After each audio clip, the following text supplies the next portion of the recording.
2 Rois, chapitre 1. Après la mort d'Achab, Moab se révolta contre Israël.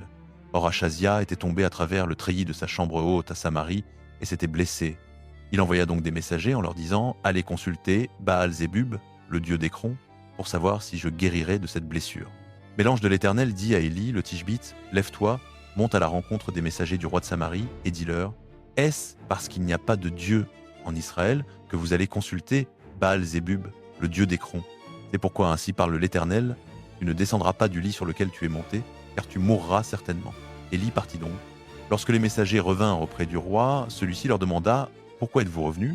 Ils répondirent « Un homme est monté à notre rencontre et nous a dit « Retournez vers le roi qui vous a envoyé et dites-lui « Ainsi parle l'Éternel, est-ce parce qu'il n'y a pas de Dieu en Israël que tu envoies consulter Baal-Zébub, le dieu d'Écron? C'est pourquoi tu ne descendras pas du lit sur lequel tu es monté, car tu mourras certainement. » Le roi leur demanda « Quel était l'aspect de l'homme qui est monté à votre rencontre et qui vous a dit ces paroles ?» Ils lui répondirent « C'était un homme vêtu de poils, avec une ceinture de cuir autour des reins. » Le roi dit « C'est Élie le Tishbite. » Alors il envoya vers Élie un chef de 50 avec ses 50 hommes. Le chef monta vers Élie qui était assis au sommet de la colline et lui dit « Homme de Dieu, le roi a dit « Descends. » Élie répondit au chef de 50 « Si je suis un homme de Dieu, que le feu descende du ciel et te dévore, toi et tes 50 hommes. » Et le feu descendit du ciel et dévora le chef et ses 50 hommes. Le roi envoya vers lui un autre chef de 50 avec ses 50 hommes. Ce dernier monta et dit à Élie, « Homme de Dieu, ainsi a parlé le roi, descends vite. » Élie lui répondit, « Si je suis un homme de Dieu, que le feu descende du ciel et te dévore, toi et tes 50 hommes. » Et le feu de Dieu descendit du ciel et dévora ce chef et ses 50 hommes. Le roi envoya alors un troisième chef de 50 avec ses 50 hommes. Ce troisième chef de 50 monta, vint se mettre à genoux devant Élie et le supplia en disant, « Homme de Dieu, que ma vie, je t'en prie, et la vie de ces 50 hommes, tes serviteurs, soit précieuse à tes yeux. Voici, le feu est descendu du ciel et a dévoré les 2 premiers chefs de 50 et leurs 50 hommes. Et maintenant que ma vie soit précieuse à tes yeux. » L'ange de l'Éternel dit à Élie, « Descends avec lui, n'aie pas peur de lui. » Élie se leva donc et descendit avec lui vers le roi. Il dit au roi, « Ainsi parle l'Éternel. Parce qu'il n'y a pas de Dieu en Israël, pour que tu consultes. Tu as envoyé des messagers consulter Baal-Zébub, le dieu d'Écron. À cause de cela, tu ne descendras pas du lit sur lequel tu es monté, car tu mourras certainement. » Et il mourut selon la parole de l'Éternel qu'Élie avait prononcée. Comme Achazia n'avait pas de fils, Joram succéda au trône, la 2e année de Joram, fils de Josaphat, roi de Juda. Les autres faits du règne d'Achazia et ses actes ne sont-ils pas écrits dans le livre des chroniques des rois d'Israël? Quand l'Éternel voulut enlever Élie au ciel dans un tourbillon, 2 Rois, chapitre 2, au moment où l'Éternel allait enlever Élie au ciel dans un tourbillon, Élie et Élisée partirent de Gilgal. Élie dit à Élisée, « Reste ici, je te prie, car l'Éternel m'envoie jusqu'à Béthel. » Mais Élisée répondit, « Aussi vrai que l'Éternel est vivant et que toi-même tu vis, je ne te quitterai pas. » Ils descendirent donc à Béthel. Le groupe des prophètes qui étaient à Béthel sortit vers Élisée et lui dit, « Sais-tu que l'Éternel va aujourd'hui enlever ton maître au-dessus de ta tête ?» Il répondit, « Oui, je le sais. Taisez-vous. » Élie lui dit, « Élisée, reste ici, je te prie, car l'Éternel m'envoie à Jéricho. » Mais il répondit, « Aussi vrai que l'Éternel est vivant et que toi-même tu vis, je ne te quitterai pas. » Ils allèrent donc à Jéricho. Le groupe des prophètes qui étaient à Jéricho s'approcha d'Élisée et lui dit, « Sais-tu que l'Éternel va aujourd'hui enlever ton maître au-dessus de ta tête ?» Il répondit, « Oui, je le sais, taisez-vous. » Élie lui dit, « Reste ici, je te prie, car l'Éternel m'envoie au Jourdain. » Il répondit, « Aussi vrai que l'Éternel est vivant, et que toi-même tu vis, je ne te quitterai pas. » Et tous deux continuèrent à marcher. 50 hommes d'entre les fils des prophètes vinrent et se tinrent à distance, vis-à-vis de l'endroit où Élie et Élisée s'étaient arrêtés au bord du Jourdain. Élie prit son manteau, le roula et frappa les eaux. Celles-ci se partagèrent ça et là, et tous deux traversèrent à sec.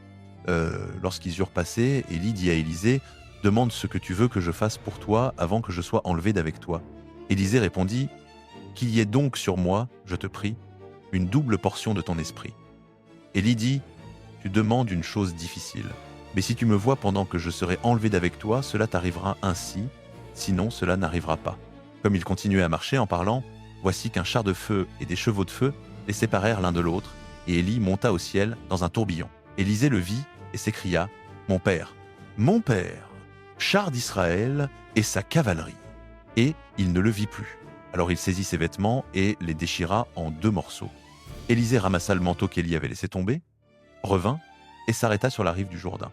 Il prit le manteau qu'Élie avait laissé tomber, en frappa les eaux et dit « Où est l'Éternel, le Dieu d'Élie » Lui aussi frappa les eaux, qui se partagèrent ça et là, et Élisée traversa. Les fils des prophètes de Jéricho, qui regardaient de loin, dirent « L'esprit d'Élie repose sur Élisée. » Ils allèrent à sa rencontre et se prosternèrent jusqu'à terre devant lui. Ils dirent « Voici, il y a parmi tes serviteurs 50 hommes vaillants, permets-leur d'aller chercher ton maître. » Peut être l'esprit de l'Éternel laté, il enlevé et jeté sur quelques montagnes ou dans quelques vallées. Élisée répondit « Ne les envoyez pas. » Mais ils insistèrent tant qu'il en eut honte et dit « Envoyez-les. » On envoya donc les 50 hommes qui cherchèrent Élie pendant 3 jours sans le trouver. Quand il revint auprès d'Élisée, qui était resté à Jéricho, il leur dit « Ne vous avais-je pas dit, n'allez pas ?» Les gens de la ville dirent à Élisée « Voici, la situation de cette ville est bonne, comme mon seigneur peut le voir, mais les eaux sont mauvaises et le pays est stérile. » Il dit « Apportez-moi une écuelle neuve et mettez-y du sel. » On la lui apporta. Il sortit vers la source des eaux, y jeta le sel et dit « Ainsi parle l'Éternel, j'ai rendu saines ces eaux, elles ne causeront plus ni mort ni stérilité. » Et les eaux sont restées saines jusqu'à ce jour, selon la parole qu'Élisée avait prononcée. De là, Élisée monta à Béthel. Comme il montait par le chemin, de jeunes garçons sortirent de la ville et se moquèrent de lui. Ils lui disaient « Monte, chauve, monte, chauve !» Il se retourna, les regarda et les maudit au nom de l'Éternel. Alors 2 ours sortirent de la forêt et déchirèrent 42 de ces jeunes garçons. De là, Élisée alla au mont Carmel et il revint ensuite à Samarie. 2 Rois, chapitre 3. Joram, fils d'Achab, devint roi d'Israël à Samarie la 18e année de Josaphat, roi de Juda, et il régna 12 ans. Il fit ce qui est mal aux yeux de l'Éternel, mais pas comme son père et sa mère avaient fait. Il fit disparaître la stèle de Baal que son père avait fabriquée. Cependant, il s'attacha au péché de Jéroboam, fils de Nébat, qui avait fait pécher Israël. Il ne s'en détourna point. Or Mécha, roi de Moab, élevait des moutons, et il devait livrer au roi d'Israël un tribut de 100 000 agneaux et la laine de 100 000 béliers. Mais, après la mort d'Achab, le roi de Moab se révolta contre le roi d'Israël. Alors, en ce temps-là, le roi Joram partit de Samarie et passa en revue tout Israël. Il envoya aussi dire à Josaphat, roi de Juda, « Le roi de Moab s'est révolté contre moi. Viendras-tu avec moi combattre contre Moab ?» Il répondit « J'irai, moi comme toi, mon peuple comme ton peuple, mes chevaux comme tes chevaux. » Et il dit « Par quel chemin monterons-nous » Joram répondit « Par le chemin du désert d'Édom. » Le roi d'Israël partit donc avec le roi de Juda et le roi d'Édom. Après 7 jours de marche, en faisant un détour, l'armée n'avait plus d'eau, ni pour les hommes, ni pour les bêtes qui les suivaient. Le roi d'Israël s'écria « Hélas, l'Éternel a appelé ces 3 rois pour les livrer entre les mains de Moab. » Mais Josaphat dit « N'y a-t-il ici aucun prophète de l'Éternel par qui nous puissions consulter l'Éternel ?» Un des serviteurs du roi d'Israël répondit « Il y a ici Élisée, fils de Shaphas, qui versait de l'eau sur les mains d'Élie. » Et Josaphat dit la parole de l'Éternel est avec lui. Le roi d'Israël, Josaphat, et le roi d'Édom descendirent donc vers lui. Élisée dit au roi d'Israël « Qu'ai-je à faire avec toi ? Va vers les prophètes de ton père et vers les prophètes de ta mère. » Le roi d'Israël lui répondit « Non, car c'est l'Éternel qui a appelé ces 3 rois pour les livrer entre les mains de Moab. » Élisée dit « L'Éternel des armées, dont je suis le serviteur, est vivant. Si je n'avais pas égard à la présence de Josaphat, roi de Juda, je ne ferai aucune attention à toi et je ne te regarderai même pas. Maintenant, amenez-moi un joueur de harpe. » Pendant que le harpiste jouait, la main de l'Éternel fut sur Élisée, et il dit « Ainsi parle l'Éternel, fais dans cette vallée des fosses, car ainsi parle l'Éternel. Vous ne verrez ni vent ni pluie, et pourtant cette vallée se remplira d'eau, et vous boirez, vous, vos troupeaux et vos bêtes de somme. Cela est peu de choses aux yeux de l'Éternel. Il livrera aussi Moab entre vos mains. Vous détruirez toutes les villes fortes et toutes les villes principales, vous abattrez tous les bons arbres, vous boucherez toutes les sources d'eau, et vous ruinerez avec des pierres tous les meilleurs champs. Le matin suivant, à l'heure où l'on offre l'oblation, voici que l'eau arriva par le chemin d'Édom, et le pays fut rempli d'eau. Tous les Moabites avaient appris que les rois étaient montés pour les combattre. On convoqua tous ceux qui pouvaient ceindre l'épée, depuis le plus jeune jusqu'au plus vieux, et ils se postèrent à la frontière. Le matin, quand ils se levèrent, le soleil brillait sur les eaux. Et de loin, les Moabites virent les eaux rouges comme du sang. Ils dirent « C'est du sang. Les rois se sont certainement battus entre eux et se sont entretués. Et maintenant au pillage Moab. » Mais lorsqu'ils arrivèrent au camp d'Israël, les Israélites se levèrent et battirent les Moabites qui s'enfuirent devant eux. Ils pénétrèrent dans le pays et massacrèrent les Moabites. Ils détruisirent les villes. Chacun jeta sa pierre dans tous les bons champs et les encouvrit. Ils bouchèrent toutes les sources d'eau et abattirent tous les bons arbres. Il ne resta que Kir-Héret avec ses pierres en place, mais les frondeurs l'entourèrent et la frappèrent. Quand le roi de Moab vit que la bataille était trop forte pour lui, il prit avec lui 700 hommes tirant l'épée pour se frayer un chemin jusqu'au roi d'Édom, mais ils ne purent pas. Alors il prit son fils premier-né, qui devait régner à sa place, et l'offrit en holocauste sur la muraille.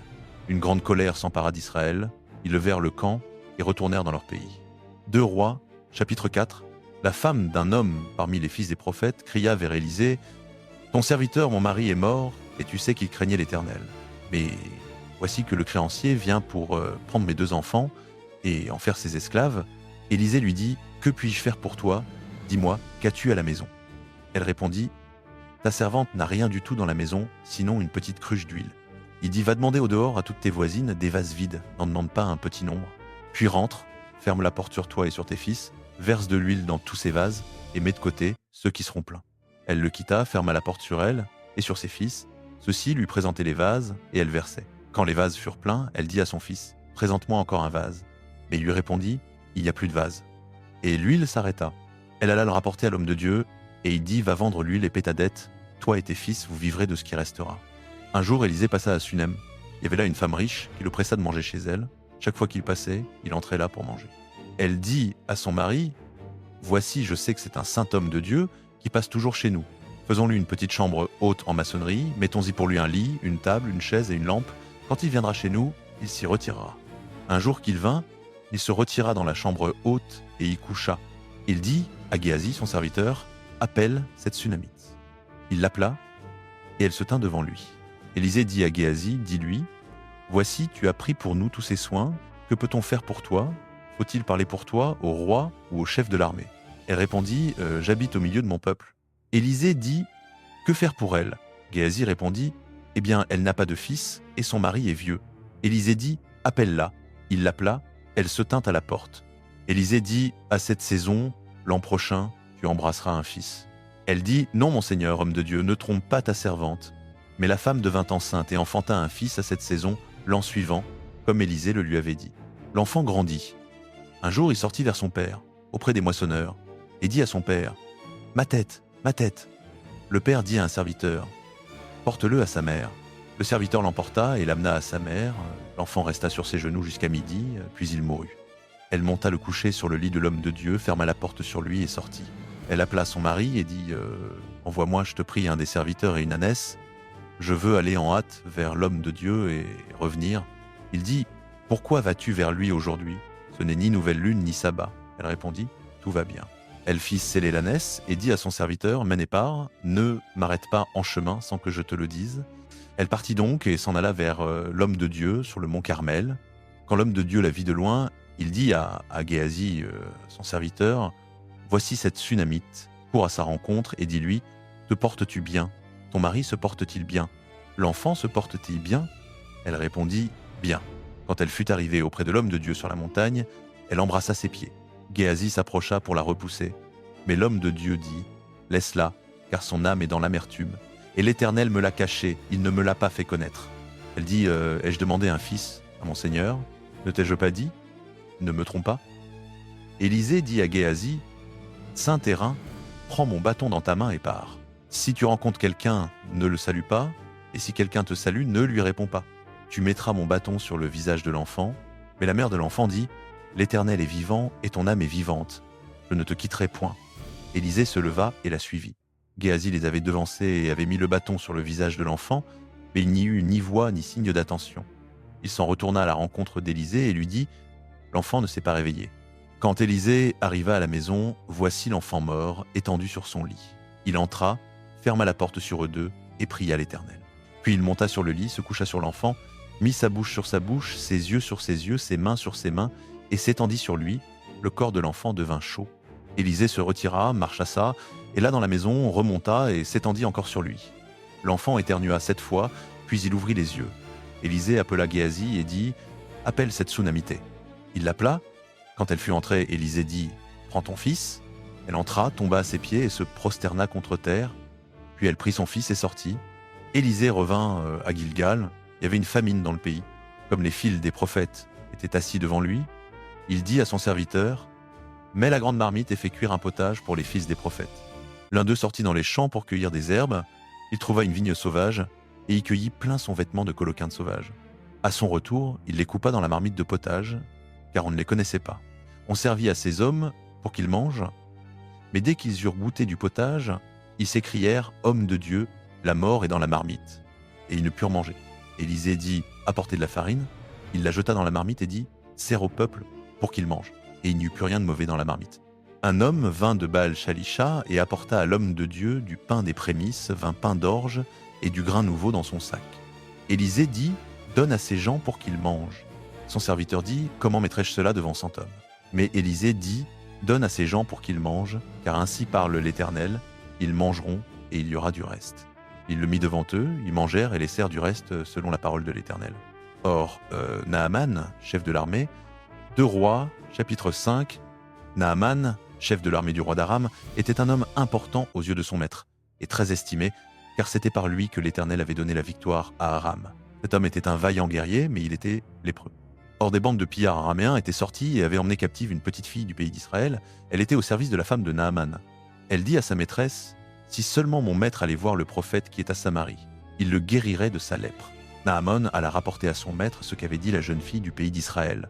Le roi d'Aram répondit « Vas-y, pars, je vais envoyer une lettre au roi d'Israël. » Naaman partit donc, prenant avec lui 10 talents d'argent, 6000 cycles d'or et 10 vêtements de rechange. Il porta au roi d'Israël la lettre qui disait « Quand cette lettre te parviendra, sache que je t'envoie Naaman, mon serviteur, pour que tu le guérisses de sa lèpre. » Dès que le roi d'Israël lut la lettre, il déchira ses vêtements et dit « Suis-je Dieu, moi, pour faire mourir et pour faire vivre, que cet homme m'envoie quelqu'un pour le guérir de sa lèpre ?» Voyez clairement qu'il cherche une querelle contre moi.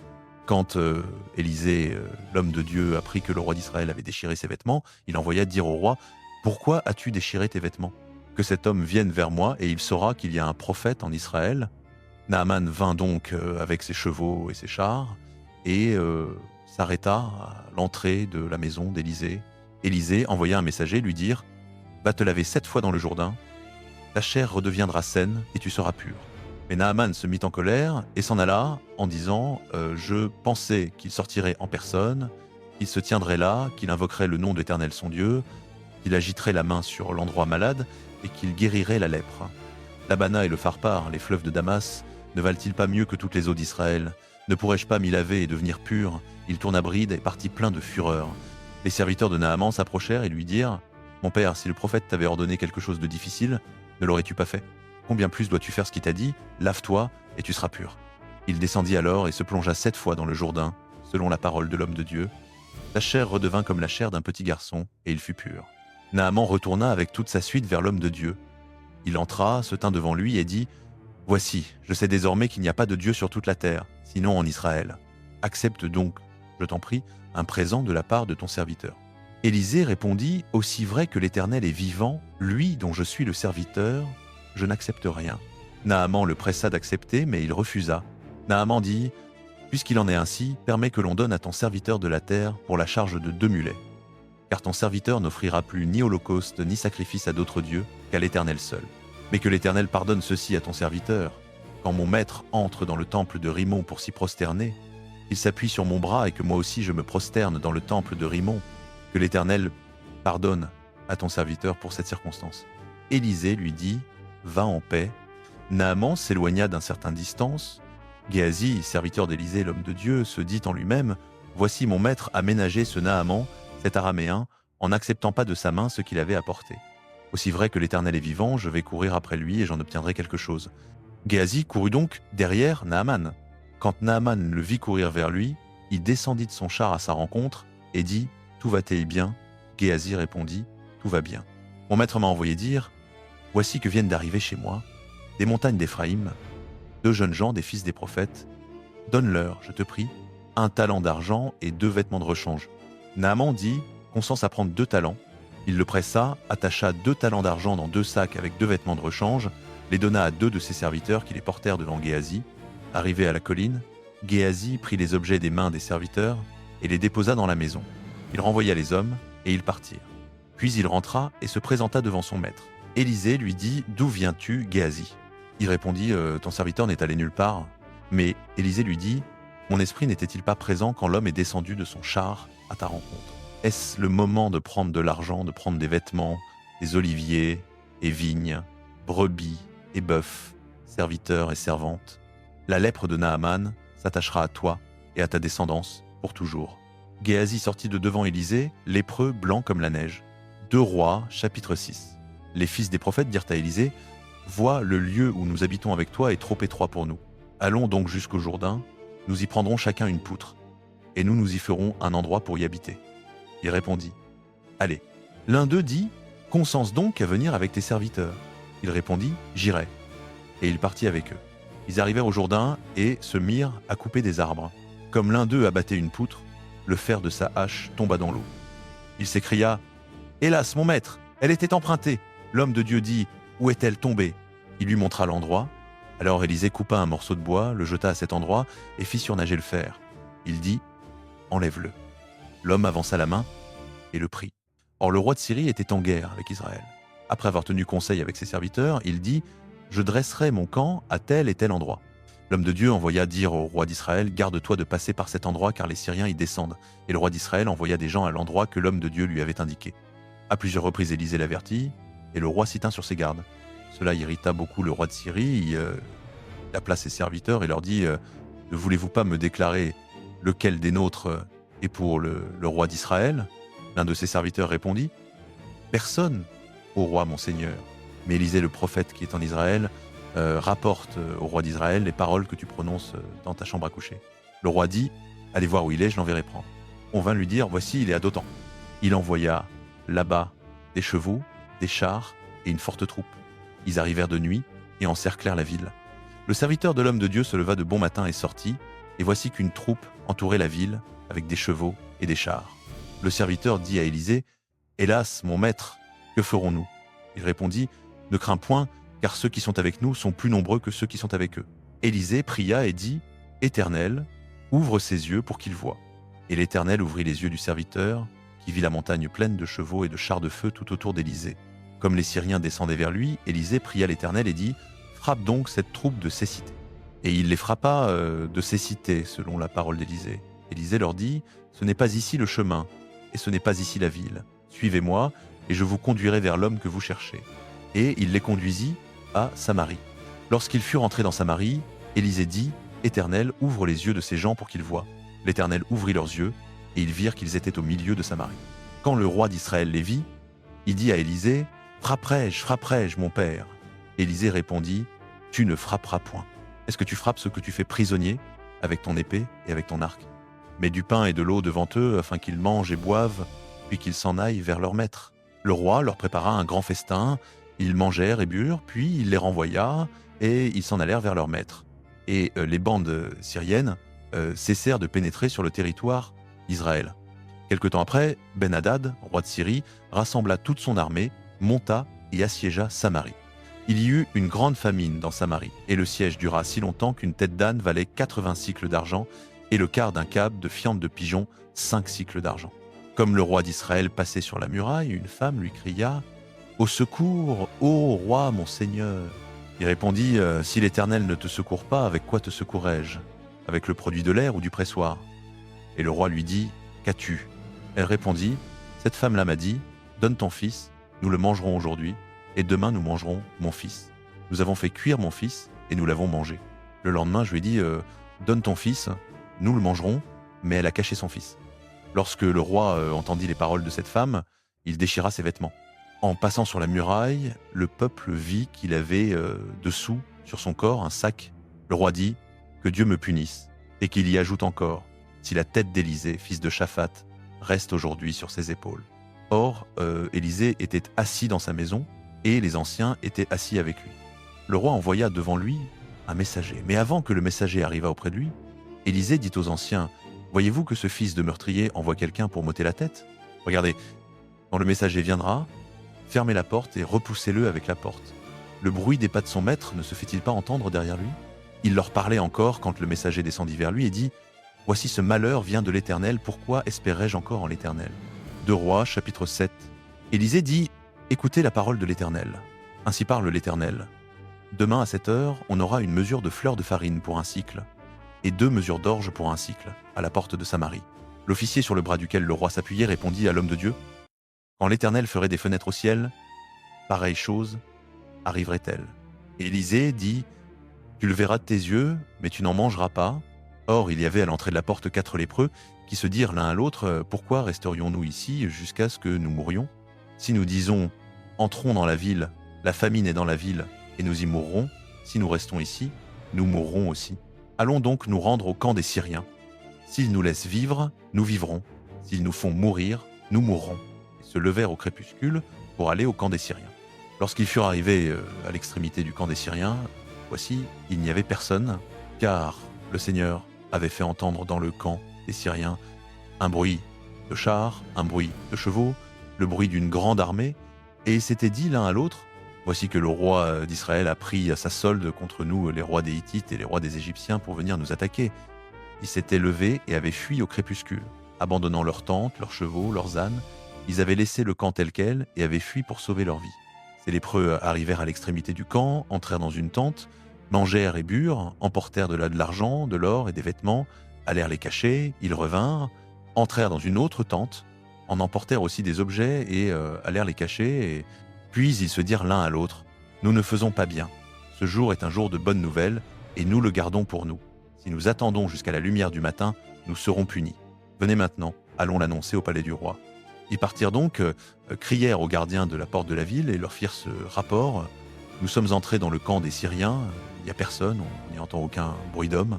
Il n'y a que les chevaux attachés, les ânes attachés, et les tentes comme elles étaient. » Les gardiens crièrent la nouvelle, et on l'annonça dans l'intérieur du palais du roi. Le roi se leva de nuit et dit à ses serviteurs, « Je vais vous dire ce que nous font les Syriens. Ils savent que nous avons faim. Ils sont sortis du camp pour se cacher dans les champs en disant « Quand ils sortiront de la ville, nous les prendrons vivants et nous entrerons dans la ville. » L'un de ses serviteurs répondit « Qu'on prenne donc 5 des chevaux qui restent encore dans la ville. Leur sort sera le même que celui de toute la multitude d'Israël qui reste ici, le même que celui de toute la multitude d'Israël qui a péri. Envoyons-les et voyons. » On prit 2 chars avec les chevaux, et le roi envoya des gens après l'armée des Syriens en disant « Allez et voyez. » Ils les suivirent jusqu'au Jourdain, et voici tout le chemin était rempli de vêtements et d'objets que les Syriens avaient jetés dans leur précipitation. Les messagers revinrent et le rapportèrent au roi. Alors le peuple sortit et pilla le camp des Syriens. On eut une mesure de fleur de farine pour un cycle et 2 mesures d'orge pour un cycle, selon la parole de l'Éternel.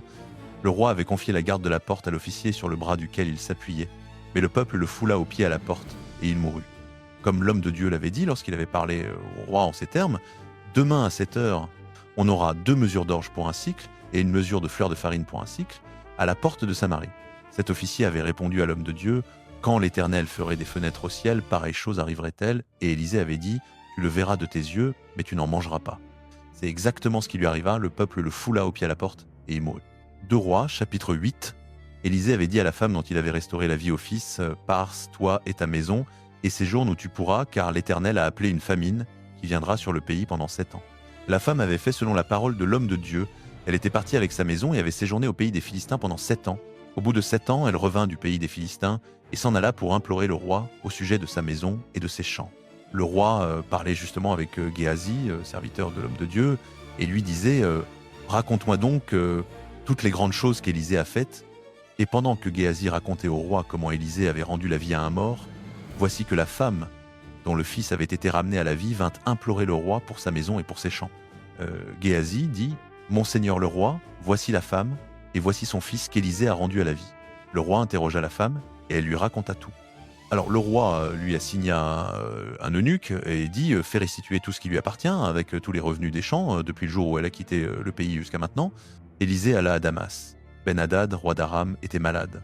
On annonça au roi « L'homme de Dieu est venu jusqu'ici. » Le roi dit à Hazaël « Prends avec toi un présent, va à la rencontre de l'homme de Dieu, consulte l'Éternel par lui et dis « Guérirai-je de cette maladie ?» Hazaël alla à la rencontre d'Élisée, prenant avec lui un présent, tout ce qu'il y avait de meilleur à Damas, 40 chameaux chargés.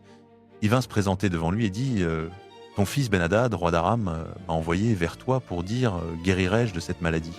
Élisée lui répondit « Va lui dire « Tu guériras certainement, mais l'Éternel m'a révélé qu'il mourra certainement. » L'homme de Dieu arrêta sur lui un regard fixe jusqu'à ce que Hazaël en fût honteux, puis l'homme de Dieu pleura. Hazaël dit « Pourquoi mon Seigneur pleure-t-il » Élisée répondit, « Parce que je sais le mal que tu feras aux enfants d'Israël. Tu mettras le feu à leurs villes fortes, tu tueras par l'épée leurs jeunes gens, tu écraseras leurs petits-enfants et tu fendras le ventre à leurs femmes enceintes. » Hazaël dit, « Mais qu'est ton serviteur, ce chien, pour accomplir de si grandes choses ?» Élisée répondit, « L'Éternel m'a montré que tu seras roi d'Aram. » Hazaël quitta Élisée et revint auprès de son maître, qui lui dit, « Que t'a dit Élisée ?» Il répondit, « Il m'a dit que tu guériras certainement. » Le lendemain, Hazaël prit une couverture, la plongea dans l'eau et l'étendit sur le visage du roi, qui mourut. Et Hazaël régna à sa place. La 5e année de Joram, fils d'Achab, roi d'Israël, alors que Josaphat était roi de Juda, Joram, fils de Josaphat, roi de Juda, devint roi. Il avait 32 ans lorsqu'il devint roi, et il régna 8 ans à Jérusalem. Il marcha dans la voie des rois d'Israël, comme avait fait la maison d'Achab, car il avait pour femme une fille d'Achab. Il fit ce qui est mal aux yeux de l'Éternel. Mais l'Éternel ne voulut pas détruire Juda à cause de David son serviteur, selon la promesse qu'il lui avait faite de lui donner toujours une lampe, à lui et à ses fils. De son temps, Édom se révolta contre l'autorité de Juda et se donna un roi. Joram passa à Tsaïr avec tous ses chars. Les Édomites l'entourèrent, lui et les chefs de ses chars. Il se leva de nuit et força le passage, et son armée s'enfuit dans ses tentes. Jusqu'à ce jour, Édom est resté révolté contre Juda. Libna se révolta aussi dans le même temps.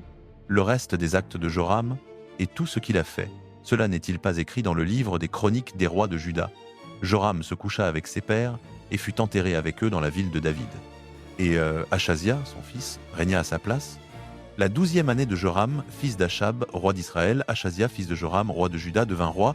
Achazia avait 22 ans lorsqu'il devint roi, et il régna 1 an à Jérusalem.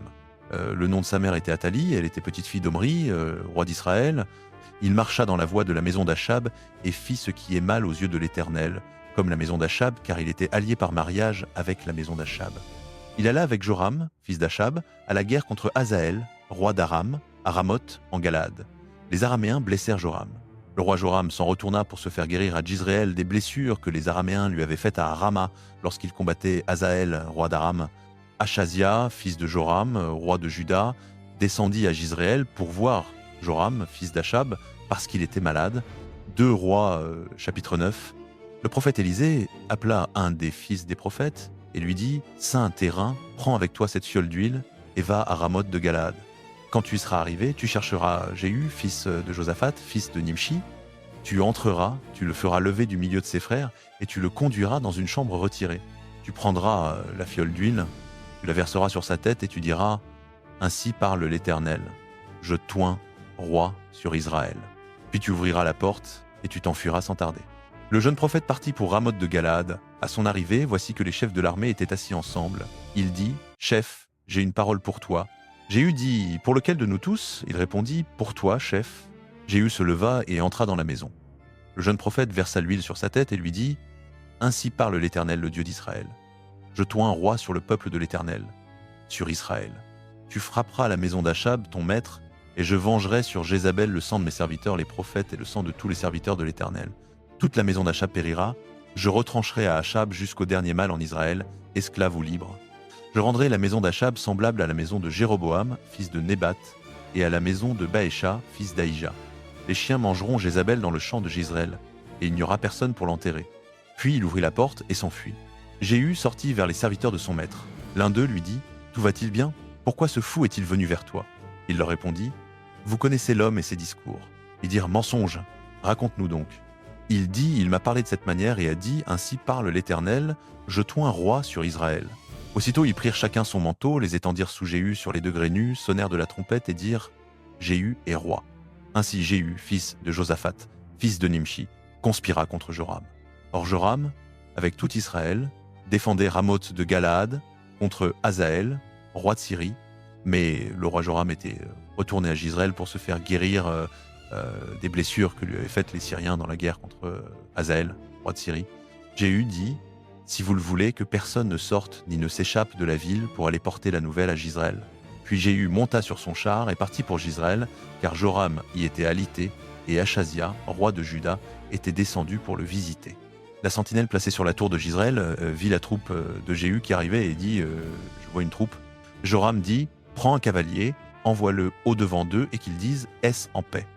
Le cavalier alla au-devant de Jéhu et dit « Ainsi parle le roi, est-ce en paix ?» Jéhu répondit « Qu'as-tu à faire de la paix? Passe derrière moi. » La sentinelle rapporta « Le messager est allé jusqu'à eux, mais il ne revient pas. » Le roi envoya un second cavalier. Il arriva vers eux et dit « Ainsi parle le roi, est-ce en paix ?» Jéhu répondit « Qu'as-tu à faire de la paix? Passe derrière moi. » La sentinelle rapporta « Il est allé jusqu'à eux, mais il ne revient pas. » Et la manière de conduire est celle de Jéhu, fils de Nimshi, car il conduit comme un fou. Joram dit « Attelle ?» On attela son char. Joram, roi d'Israël, et Achazia, roi de Juda, sortirent chacun dans son char pour aller au-devant de Jéhu, et ils le rencontrèrent dans le champ de Naboth, le Jizréélite. Dès que Joram vit Jéhu, il dit « Est-ce en paix, Jéhu ?» Jéhu répondit « Quelle paix, tant que durent les prostitutions de Jézabel, ta mère, et ses nombreux sortilèges. » Joram tourna bride et s'enfuit, en criant à Achazia « Trahison, Achazia !» Mais Jéhu saisit son arc de toute sa force et frappa Joram entre les épaules. La flèche traversa le cœur, et Joram s'affaissa dans son char. Jéhu dit à Bidkar, son officier, « Prends-le, jette-le dans le champ de Naboth, le Jizréélite. » Souviens-toi que, lorsque nous deux nous suivions en char Achab, son père, quand l'Éternel prononça contre lui cet oracle, « Oui, j'ai vu hier le sang de Naboth et le sang de ses fils, dit l'Éternel, et je te punirai dans ce champ même, dit l'Éternel. Maintenant donc, prends-le et jette-le dans le champ, selon la parole de l'Éternel. » Achazia, roi de Juda, vit cela et s'enfuit par le chemin de Beth-Hagan. Jéhu le poursuivit et dit « Frappez-le, lui aussi. » On le frappa dans son char, à la montée de Gur, près de Iblam. Il s'enfuit à Megiddo et y mourut. Ses serviteurs le transportèrent en char à Jérusalem et l'enterrèrent dans son sépulcre avec ses pères, dans la ville de David. Achazia était devenu roi de Juda la 11e année de Joram, fils d'Achab. Jéhu entra à Jizreel. Jézabel, l'ayant appris, mit du fard à ses yeux, arrangea sa chevelure et regarda par la fenêtre. Comme Jéhu franchissait la porte, elle dit « Est-ce en paix, Zimri, assassin de son maître ?»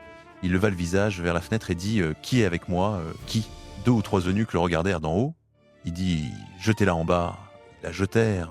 Son sang éclaboussa la muraille et les chevaux, et Jéhu la foula aux pieds. Jéhu entra, mangea et but. Puis il dit Allez voir cette maudite et enterrez-la, car elle est fille de roi.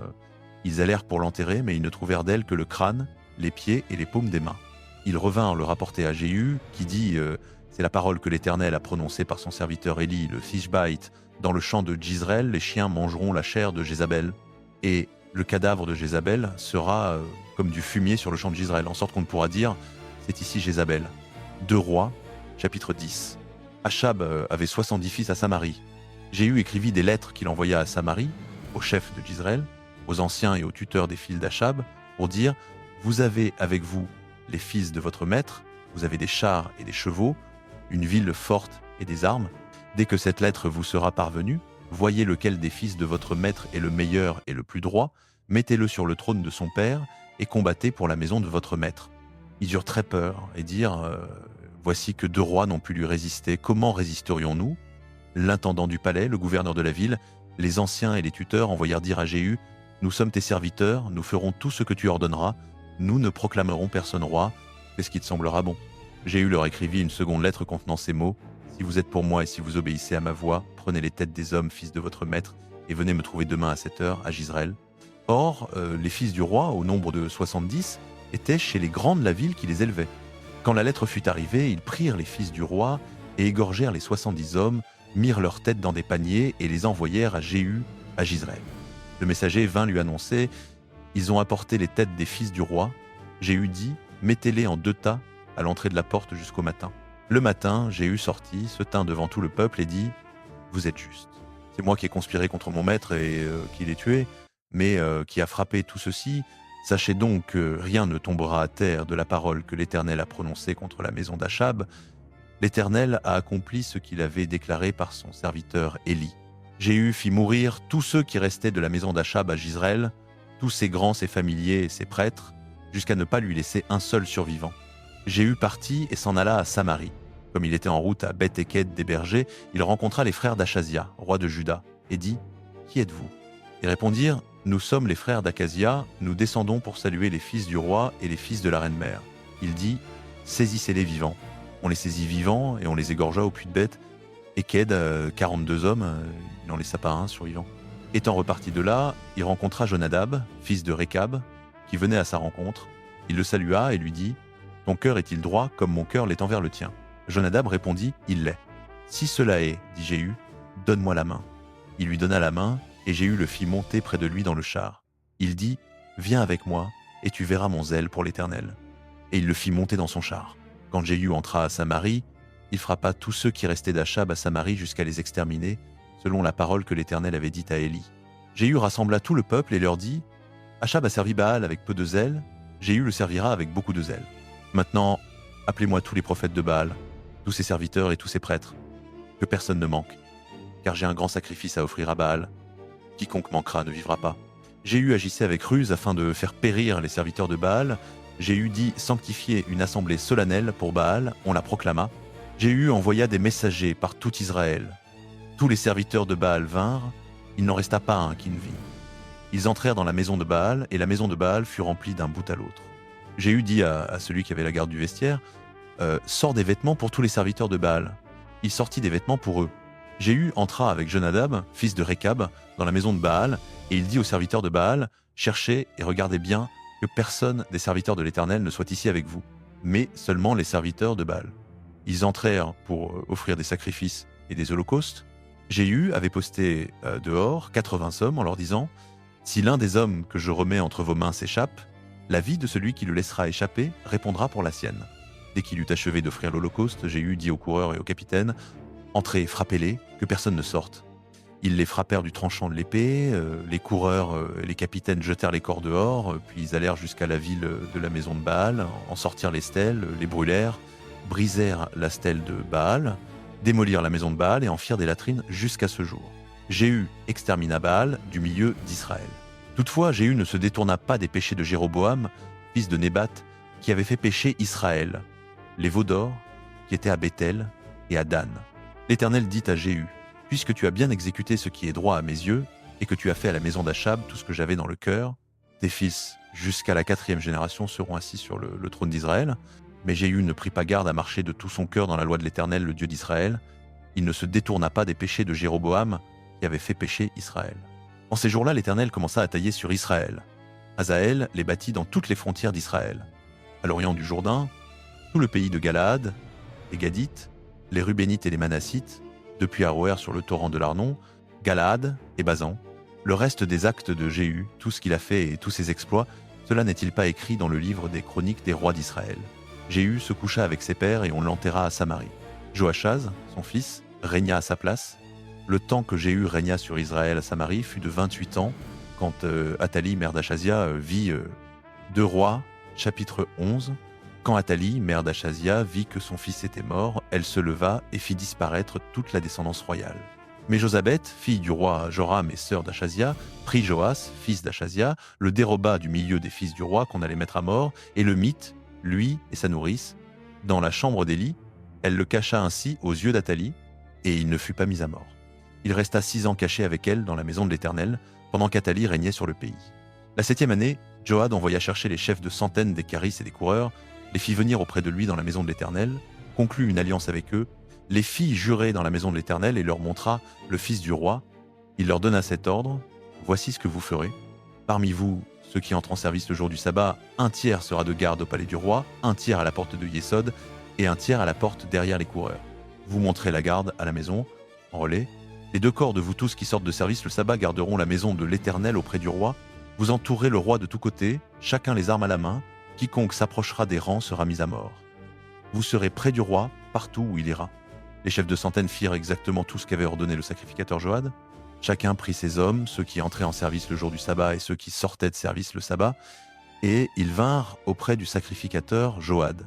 Le sacrificateur remit aux chefs de centaines les lances et les boucliers qui avaient appartenu au roi David et qui étaient dans la maison de l'Éternel.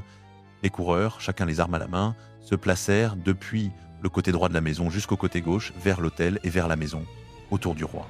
Alors Joad fit sortir le fils du roi, posa sur lui la couronne et lui remit le témoignage. Ils le proclamèrent roi, l'honnirent, battirent des mains et dirent « Vive le roi !»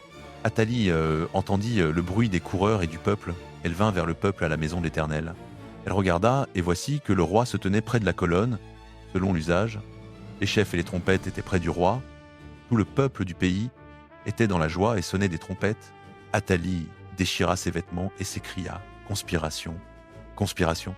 Le sacrificateur Joad donna cet ordre au chef de centaines qui commandait la troupe « Faites-la sortir hors des rangs et que celui qui la suivra soit mis à mort par l'épée. » Car le sacrificateur avait dit qu'on ne la mette pas à mort dans la maison de l'Éternel. Ils lui firent place des deux côtés, et quand elle arriva à l'entrée de la porte des chevaux de la maison du roi, c'est là qu'on l'a mis à mort. Joad conclut une alliance entre l'Éternel, le roi et le peuple, pour qu'il soit le peuple de l'Éternel. Il fit aussi une alliance entre le roi et le peuple. Tout le peuple du pays entra dans la maison de Baal et la démolit. Ils brisèrent entièrement ses autels et ses images, et ils tuèrent devant les autels Mathan, prêtre de Baal. Le sacrificateur Joad établit des postes dans la maison de l'Éternel. Il prit les chefs de centaines, les carisses, les coureurs, et tout le peuple du pays. Ils firent descendre le roi de la maison de l'Éternel, et ils entrèrent dans la maison du roi par la porte des coureurs. Le roi s'assit sur le trône royal. Tout le peuple du pays était dans la joie, et la ville fut tranquille. On avait mis à mort Athalie par l'épée dans la maison du roi. Joas avait 7 ans lorsqu'il devint roi. 2 Rois, chapitre 12. La 7e année de Jéhu, Joas devint roi, et il régna 40 ans à Jérusalem. Sa mère s'appelait Tibja de Beersheba. Joas fit ce qui est droit aux yeux de l'Éternel tout le temps que le prêtre Jéhojada l'instruisit. Seulement, les hauts lieux ne disparurent point. Le peuple continuait à y offrir des sacrifices et à y brûler de l'encens.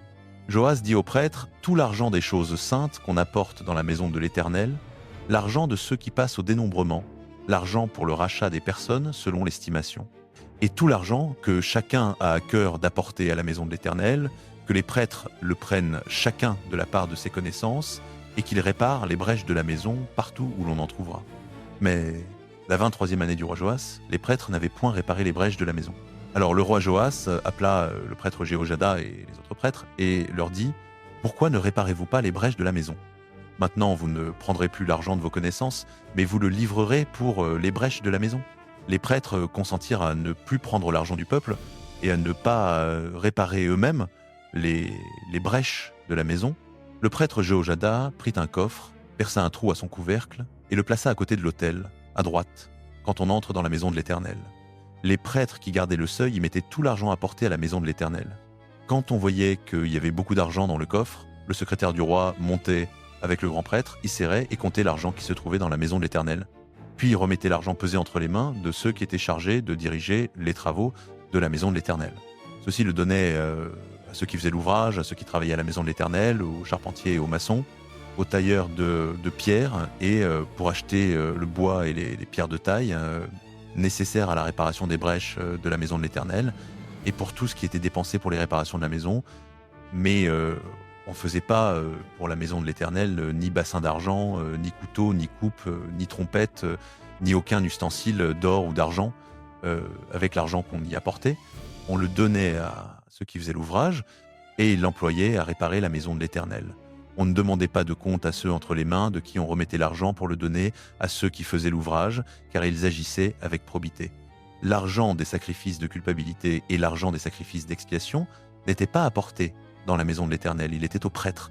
En ce temps-là, Hazaël, roi de Syrie, monta et attaqua Gath, dont il s'empara, puis Hazaël se tourna vers Jérusalem. Joas, roi de Juda, prit toutes les choses saintes qu'avaient consacrées Josaphat, Joram et Achazia, ses pères, rois de Juda, ce qu'il avait lui-même consacré, et tout l'or qui se trouvait dans les trésors de la maison de l'Éternel et de la maison du roi, et il l'envoya à Hazaël, roi de Syrie, qui s'éloigna de Jérusalem.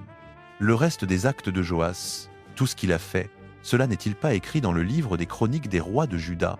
Ses serviteurs se soulevèrent, formèrent une conspiration et frappèrent Joas à Beth-Milo, sur le chemin qui descend à Silla.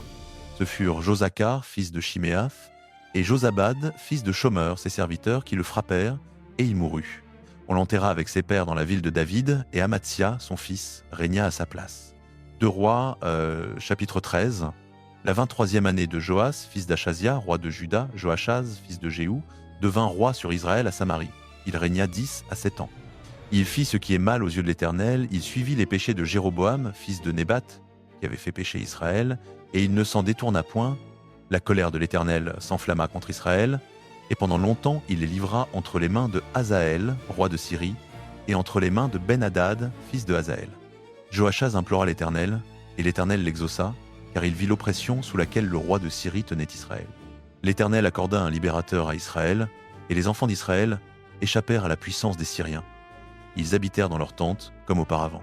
Toutefois, ils ne se détournèrent point des péchés de la maison de Jéroboam, qui avait fait pécher Israël.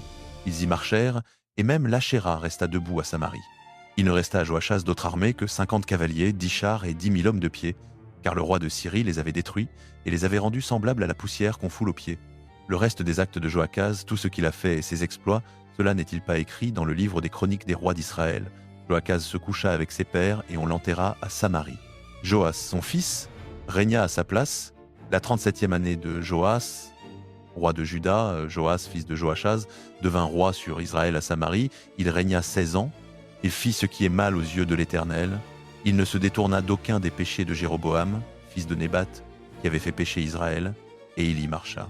Le reste des actes de Joas, tout ce qu'il a fait, ses exploits et la guerre qu'il soutint contre Amatsia, roi de Juda, cela n'est-il pas écrit dans le livre des chroniques des rois d'Israël? Joas se coucha avec ses pères, et Jéroboam s'assit sur son trône. Joas fut enterré à Samarie avec les rois d'Israël. Or Élisée était malade de la maladie dont il mourut. Joas, roi d'Israël, descendit auprès de lui, pleura sur son visage et dit « Mon père, char d'Israël et sa cavalerie. » Élisée lui dit « Prends un arc et des flèches. » Il prit un arc et des flèches. Élisée dit au roi d'Israël « Mets ta main sur l'arc. » Il y mit sa main. Élisée mit ses mains sur les mains du roi et dit « Ouvre la fenêtre à l'Orient. » Il l'ouvrit. Élisée dit « Tire. » Il tira. Élisée dit « Flèche de victoire de l'Éternel, flèche de victoire sur la Syrie. Tu battras les Syriens à Aphek jusqu'à les exterminer. » Élisée dit encore « Prends les flèches. » Il les prit.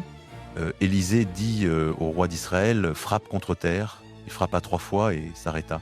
L'homme de Dieu s'irrita contre lui et dit « Il fallait frapper 5 ou 6 fois, alors tu aurais battu les Syriens jusqu'à les exterminer. Maintenant tu les battras 3 fois seulement. » Élisée mourut et on l'enterra. L'année suivante, des bandes de Moabites pénétrèrent dans le pays. Comme on enterrait un homme, voici qu'on aperçut une de ces bandes. On jeta l'homme dans le tombeau d'Élisée, et l'homme alla toucher les os d'Élisée. Il reprit vie et se leva sur ses pieds. Hazaël, roi de Syrie, opprima Israël tout le temps de Joachaz, mais l'Éternel leur fit grâce. Il eut compassion d'eux et se tourna vers eux à cause de son alliance avec Abraham, Isaac et Jacob. Il ne voulut pas les détruire et ne les a pas encore rejetés de devant sa face. Hazaël, roi de Syrie, mourut, et Ben-Hadad, son fils, régna à sa place. Joas, fils de Joachaz, reprit des mains de Ben-Hadad, fils de Hazaël, les villes que Hazaël avait enlevées par la guerre à Joachaz, son père. Joas le bâtit 3 fois et recouvra les villes d'Israël. La 2e année de Joas, fils de 2 rois, chapitre 14. La 25e année de Joas, roi de Juda, Amatsia, fils de Joas, roi de Juda, devint roi. Il avait 25 ans lorsqu'il devint roi et il régna 29 ans à Jérusalem. Le nom de sa mère était Yehoadan de Jérusalem. Il fit ce qui est droit aux yeux de l'Éternel, non pas toutefois comme David son père. Il agit entièrement comme avait agi Joas, son père. Seulement les hauts lieux ne disparurent pas. Le peuple continuait à offrir des sacrifices et à brûler de l'encens sur les hauts lieux. Lorsque la royauté fut bien affermie entre ses mains, il fit mourir les serviteurs qui avaient tué le roi son père. Mais il ne fit pas mourir les fils des meurtriers, selon ce qui est écrit dans le livre de la loi de Moïse, où l'Éternel a donné ce commandement, « On ne fera pas mourir les pères pour les fils, et l'on ne fera pas mourir les fils pour les pères, mais on fera mourir chacun pour son propre péché. » Ce fut lui qui bâtit 10 000 Édomites dans la vallée du sel, et qui prit Séla pendant la guerre. Il l'appela Yoctéel, nom qu'elle a gardé jusqu'à ce jour. Alors Amatsia envoya des messagers à Joas, fils de Joachaz, fils de Jéhou, roi d'Israël, pour lui dire « Viens, voyons-nous face à face ?» Joas, roi d'Israël, fit répondre à Amatsia, roi de Juda. L'épine du Liban envoya dire au cèdre du Liban « Donne ta fille pour femme à mon fils. » Mais une bête sauvage du Liban passa et piétina l'épine. « Tu as vaincu Édom, et ton cœur s'est enflé. Jouis de ta gloire, mais reste chez toi. Pourquoi t'engager dans le malheur pour tomber, toi et Juda, avec toi ?» Amatsia ne l'écouta pas. Joas, roi d'Israël, monta, et ils se virent face à face, lui et Amatsia, roi de Juda, à Beth-Shemesh, qui appartient à Juda. Juda fut battu devant Israël, et chacun s'enfuit dans sa tente. Joas, roi d'Israël, captura à Beth-Shemesh Amatsia, roi de Juda, fils de Joas, fils d'Achazia. Il vint à Jérusalem et fit une brèche de 400 coudées dans la muraille de Jérusalem, depuis la porte d'Éphraïm jusqu'à la porte de l'angle. Il prit tout l'or et l'argent et tous les objets qui se trouvaient dans la maison de l'Éternel et dans les trésors de la maison du roi. Il prit aussi des otages et retourna à Samarie. Le reste des actes de Joas, tout ce qu'il a fait, ses exploits et la guerre qu'il soutint contre Amathia, roi de Juda, cela n'est-il pas écrit dans le livre des chroniques des rois d'Israël? Joas se coucha avec ses pères et fut enterré à Samarie avec les rois d'Israël.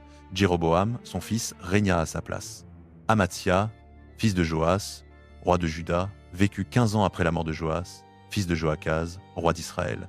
Le reste des actes d'Amathia, cela n'est-il pas écrit dans le livre des chroniques des rois de Juda? On forma une conspiration contre lui à Jérusalem, il s'enfuit à Lachish, mais on envoya après lui des hommes à Lachish et on l'y mit à mort. On le transporta sur des chevaux et il fut enterré à Jérusalem avec ses pères dans la ville de David. Tout le peuple de Juda prit Azaria, âgé de 16 ans, et on le fit roi à la place de son père Amathia. Ce fut lui qui rebâtit Élat et la ramena à Juda, après que le roi se fut endormi avec ses pères. La 15e année d'Amathia, fils de Joas, roi de Juda, Jéroboam, fils de Joas, roi d'Israël, devint roi à Samarie, il régna 41 ans. Il fit ce qui est mal aux yeux de l'Éternel. Il ne se détourna d'aucun des péchés de Jéroboam, fils de Nébat, qui avait fait pécher Israël. Ce fut lui qui rétablit les limites d'Israël depuis l'entrée de Hamath jusqu'à la mer de la Haraba, selon la parole de l'Éternel, le Dieu d'Israël, qu'il avait prononcée par son serviteur Jonas, fils d'Amittai, le prophète de Gath-Hépher, car l'Éternel vit l'affliction très amère d'Israël. Plus de captifs, plus de libres, et personne pour secourir Israël. L'Éternel n'avait pas dit qu'il effacerait le nom d'Israël de dessous les cieux, il les délivra par la main de Jéroboam, fils de Joas. Le reste des actes de Jéroboam, tout ce qu'il a fait, ses exploits à la guerre, et comment il recouvra pour Israël Damas et Hamath qui avaient appartenu à Juda, cela n'est-il pas écrit dans le livre des chroniques des rois d'Israël? Jéroboam se coucha avec ses pères, avec les rois d'Israël. Zacharie, son fils, régna à sa place. 2 Rois, chapitre 15. La 27e année de Jéroboam, roi d'Israël, Azaria, fils d'Amathia, roi de Juda, devint roi. Il avait 16 ans lorsqu'il devint roi, et il régna 52 ans à Jérusalem. Sa mère s'appelait Jecolia de Jérusalem. Il fit ce qui est droit aux yeux de l'Éternel, entièrement comme avait fait Amathia, son père. Seulement les hauts lieux ne disparurent point, le peuple continuait à y offrir des sacrifices et à brûler de l'encens sur les hauts lieux.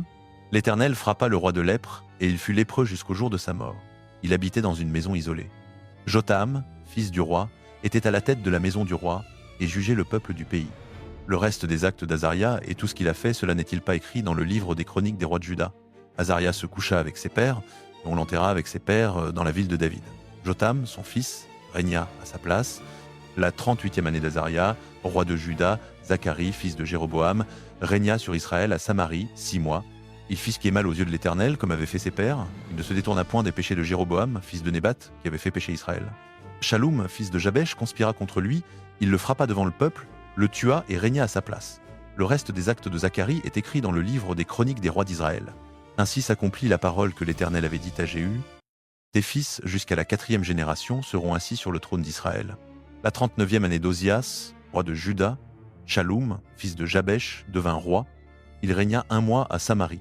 Menahem, fils de Gadi, monta de Turtsa, vint à Samarie, frappa Shaloum, fils de Jabesh, dans Samarie, le tua et régna à sa place.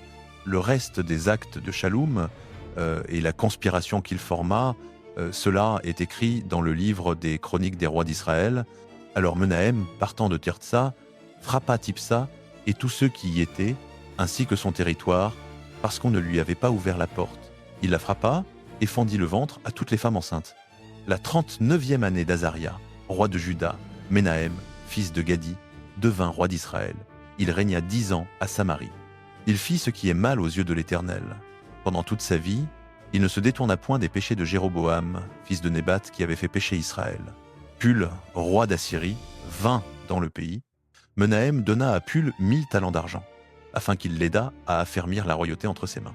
Menahem leva cet argent sur Israël, sur tous ceux qui avaient de la richesse, pour le donner au roi d'Assyrie, 50 cycles d'argent par homme. Le roi d'Assyrie s'en retourna et ne resta pas là dans le pays. Le reste des actes de Menahem et tout ce qu'il a fait, cela n'est-il pas écrit dans le livre des chroniques des rois d'Israël? Menahem se coucha avec ses pères, et Pekaïa, son fils, régna à sa place. La 50e année d'Azaria, roi de Juda, Pekaïa, fils de Menahem, devint roi d'Israël à Samarie. Il régna 2 ans. Il fit ce qui est mal aux yeux de l'Éternel. Il ne se détourna point des péchés de Jéroboam, fils de Nébat, qui avait fait pécher Israël. Péka, fils de Rémalia, son officier, conspira contre lui. Avec 50 hommes des fils de Galaad, il le frappa dans Samarie, dans la citadelle de la maison du roi, ainsi qu'Argob et Argé. Il le tua et régna à sa place. Le reste des actes de Pécaïa et tout ce qu'il a fait, cela est écrit dans le livre des chroniques des rois d'Israël. La 52e année d'Azaria, roi de Juda, Péka, fils de Rémalia, devint roi d'Israël à Samarie. Il régna 20 ans. Il fit ce qui est mal aux yeux de l'Éternel.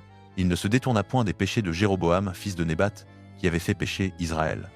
Du temps de Péka, roi d'Israël, Tiglath-Pileser, roi d'Assyrie, vint et prit Ijoun, Abel-Beth-Maaka, Janoa, Kédesh, Hatzor, Galaad et la Galilée, tout le pays de Nephtali, et il emmena les habitants en captivité en Assyrie. Osée, fils d'Éla, forma une conspiration contre Péka, fils de Rémalia. Il le frappa, le tua, et régna à sa place la 20e année de Jotam, fils d'Ozias. Le reste des actes de Péka et tout ce qu'il a fait, cela est écrit dans le livre des chroniques des rois d'Israël. La 2e année de Péka, fils de Rémalia, roi d'Israël, Jotam, fils d'Ozias, roi de Juda, devint roi. Il avait 25 ans lorsqu'il devint roi, et il régna 16 ans à Jérusalem. Sa mère s'appelait Jérusha, fille de Tsadok. Il fit ce qui est droit aux yeux de l'Éternel. Il agit entièrement comme avait fait Ozias, son père. Seulement, les hauts lieux ne disparurent point. Le peuple continuait à offrir des sacrifices et à brûler de l'encens sur les hauts lieux. Ce fut lui qui bâtit la porte supérieure de la maison de l'Éternel. Le reste des actes de Jotam et tout ce qu'il a fait, cela n'est-il pas écrit dans le livre des chroniques des rois de Juda? En ce temps-là, l'Éternel commença à envoyer contre Juda Rétzin, roi de Syrie, et Péka, fils de Rémalia. Jotam se coucha avec ses pères, et il fut enterré avec ses pères dans la ville de David. Son père, Achaz, son fils, régna à sa place. 2 Rois, chapitre 6. À 17e année de Pékash, fils de Rémalia, Achaz, fils de Jotam, roi de Juda, devint roi. Achaz avait 20 ans lorsqu'il devint roi, et il régna 16 ans à Jérusalem. Il ne fit pas ce qui est droit aux yeux de l'Éternel, son Dieu, comme avait fait David son père. Il suivit la voie des rois d'Israël. Il fit même passer son fils par le feu, selon les abominations des nations que l'Éternel avait chassées devant les enfants d'Israël. Il offrait des sacrifices et du parfum sur les hauts lieux, sur les collines et sous tout arbre vert. Alors Rétzin, roi de Syrie, et Pékash, fils de Rémalia, roi d'Israël, montèrent contre Jérusalem pour lui faire la guerre. Ils assiégèrent Achaz, mais ils ne purent pas le vaincre. En ce temps-là, Rétzin, roi de Syrie, ramena Élat à la Syrie. Il chassa les Juifs d'Élat, et les Syriens vinrent à Élat, où ils ont habité jusqu'à ce jour. Achaz envoya des messagers dire à Tiglath-Pileser, roi d'Assyrie, « Je suis ton serviteur et ton fils. Monte et délivre-moi de la main du roi de Syrie et de la main du roi d'Israël, qui s'élève contre moi. » Achaz prit l'argent et l'or qui se trouvaient dans la maison de l'Éternel et dans les trésors de la maison du roi, et il l'envoya en présent au roi d'Assyrie. Le roi d'Assyrie l'écouta, il monta contre Damas, la prit, en exila les habitants à Kir et fit mourir Rétzin. Le roi Achaz alla à la rencontre de Tiglath-Pileser, roi d'Assyrie, à Damas. Il vit l'autel qui était à Damas, et le roi Achaz envoya au sacrificateur Uri le modèle de l'autel et son plan exactement exécuté.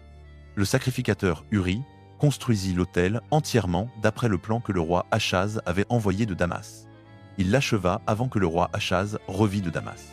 À son retour de Damas, le roi vit l'autel, s'en approcha et y monta, il offrit son holocauste et son offrande, versa sa libation et répandit le sang de ses sacrifices d'action de grâce sur l'autel. Il fit déplacer l'autel d'airain qui était devant l'Éternel, en le plaçant devant la maison entre l'autel nouveau et la maison de l'Éternel, du côté nord de l'autel nouveau.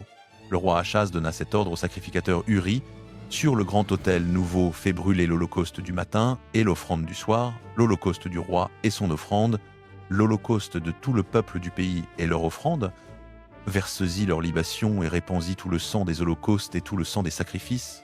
Quant à l'autel d'airain, je m'en servirai pour consulter. Le sacrificateur Uri fit tout ce que le roi Achaz avait ordonné. Le roi Achaz brisa les cadres des bases, en ôta les bassins, il descendit la mer de dessus les bœufs d'airain qui étaient sous elle et la posa sur un pavé de pierre. Il supprima le portique du sabbat qu'on avait bâti dans la maison et l'entrée extérieure du roi à cause du roi d'Assyrie. Le reste des actes d'Achaz et tout ce qu'il a fait, cela n'est-il pas écrit dans le livre des chroniques des rois de Juda? Achaz se coucha avec ses pères et fut enterré avec eux dans la ville de David. Ézéchias, son fils, régna à sa place. 2 Rois, chapitre 17. La 12e année d'Achaz, roi de Juda, Osée, fils d'Éla, devint roi sur Israël à Samarie. Il régna 9 ans. Il fit ce qui est mal aux yeux de l'Éternel, non pas toutefois comme les rois d'Israël qui l'avaient précédé. Salmanasar, roi d'Assyrie, monta contre lui. Osée devint son vassal et lui paya un tribut. Mais le roi d'Assyrie découvrit une conspiration chez Osée. Celui-ci avait envoyé des messagers à So, roi d'Égypte, et il ne livrait plus le tribut au roi d'Assyrie, comme chaque année auparavant. Le roi d'Assyrie l'arrêta donc et l'enchaîna en prison. Puis le roi d'Assyrie envahit tout le pays, monta contre Samarie et l'assiégea pendant 3 ans. La 9e année d'Osée, le roi d'Assyrie prit Samarie. Il déporta Israël en Assyrie et les établit à Hala, à Habor, sur le fleuve de Gozan et dans les villes des Mèdes. Tout cela arriva parce que les enfants d'Israël avaient péché contre l'Éternel, leur Dieu, qu'ils avaient fait monter du pays d'Égypte, les avaient arrachés à la domination de Pharaon, roi d'Égypte, et qu'ils avaient adoré d'autres dieux. Ils avaient suivi les coutumes des nations que l'Éternel avait chassées devant eux, ainsi que les pratiques qu'avaient introduites les rois d'Israël. Les enfants d'Israël firent en secret contre l'Éternel leur Dieu des choses qui ne sont pas droites. Ils se bâtirent des hauts lieux dans toutes leurs villes, depuis les tours des gardes jusqu'aux villes fortes. Ils se dressèrent des stèles et des poteaux d'Achéra sur toute colline élevée et sous tout arbre vert. Là, ils brûlèrent de l'encens sur tous les hauts lieux, comme les nations que l'Éternel avait chassées devant eux. Ils commirent des actions mauvaises qui irritèrent l'Éternel. Ils servirent les idoles dont l'Éternel leur avait dit « Vous ne ferez pas cela ». L'Éternel avertit Israël et Juda par tous ses prophètes, par tous les voyants. Revenez de vos mauvaises voies, gardez mes commandements et mes ordonnances, selon toute la loi que j'ai prescrite à vos pères et que je vous ai envoyée par mes serviteurs, les prophètes. Mais ils n'écoutèrent pas. Ils raidirent leur nuque comme leur père, qui n'avaient pas cru en l'Éternel leur Dieu. Ils rejetèrent ses ordonnances, l'alliance qu'il avait conclue avec leur père et les avertissements qu'il leur avait faits. Ils allèrent après des choses de néant et devinrent eux-mêmes néants. Ils imitèrent les nations qui les entouraient, bien que l'Éternel leur eût défendu d'agir comme elles. Ils abandonnèrent tous les commandements de l'Éternel, leur Dieu. Ils se firent 2 veaux en fonte, un poteau d'Achéra. Ils se prosternèrent devant toute l'armée des cieux et servirent Baal. Ils firent passer par le feu leurs fils et leurs filles. Ils se livrèrent à la divination et aux enchantements. Ils se vendirent pour faire ce qui est mal aux yeux de l'Éternel, l'irritant ainsi. L'Éternel fut donc très irrité contre Israël et les éloigna de devant sa face. Il ne resta que la seule tribu de Juda. Encore Juda lui-même ne garda pas les commandements de l'Éternel son Dieu, ils suivirent les coutumes qu'Israël avait établies. L'Éternel rejeta toute la race d'Israël, il les humilia, les livra entre les mains des pillards jusqu'à les chasser loin de sa face. Lorsqu'il arracha Israël à la maison de David, il fit roi Jéroboam, fils de Nébat. Jéroboam détourna Israël de suivre l'Éternel et leur fit commettre un grand péché. Les enfants d'Israël persistèrent dans tous les péchés que Jéroboam avait commis. Ils ne s'en détournèrent pas, jusqu'à ce que l'Éternel éloignât Israël de sa face, comme il l'avait annoncé par tous ses serviteurs les prophètes. Ainsi Israël fut déporté loin de son pays en Assyrie, où il est resté jusqu'à ce jour. Le roi d'Assyrie fit venir des gens de Babylone, de Cuta, d'Avva, de Hamath et de Sepharvaïm, et les établit dans les villes de Samarie à la place des enfants d'Israël. Ils prirent possession de Samarie et habitèrent dans ces villes. Lorsqu'ils commencèrent à y habiter, ils ne craignaient pas l'Éternel. Alors l'Éternel envoya contre eux des lions qui les tuaient. On dit au roi d'Assyrie, « Les nations que tu as déportées et établies dans les villes de Samarie ne connaissent pas la manière de servir le Dieu du pays. Il a envoyé contre elles des lions qui les font mourir, parce qu'elles ne connaissent pas la manière de servir le Dieu du pays. » Le roi d'Assyrie donna cet ordre.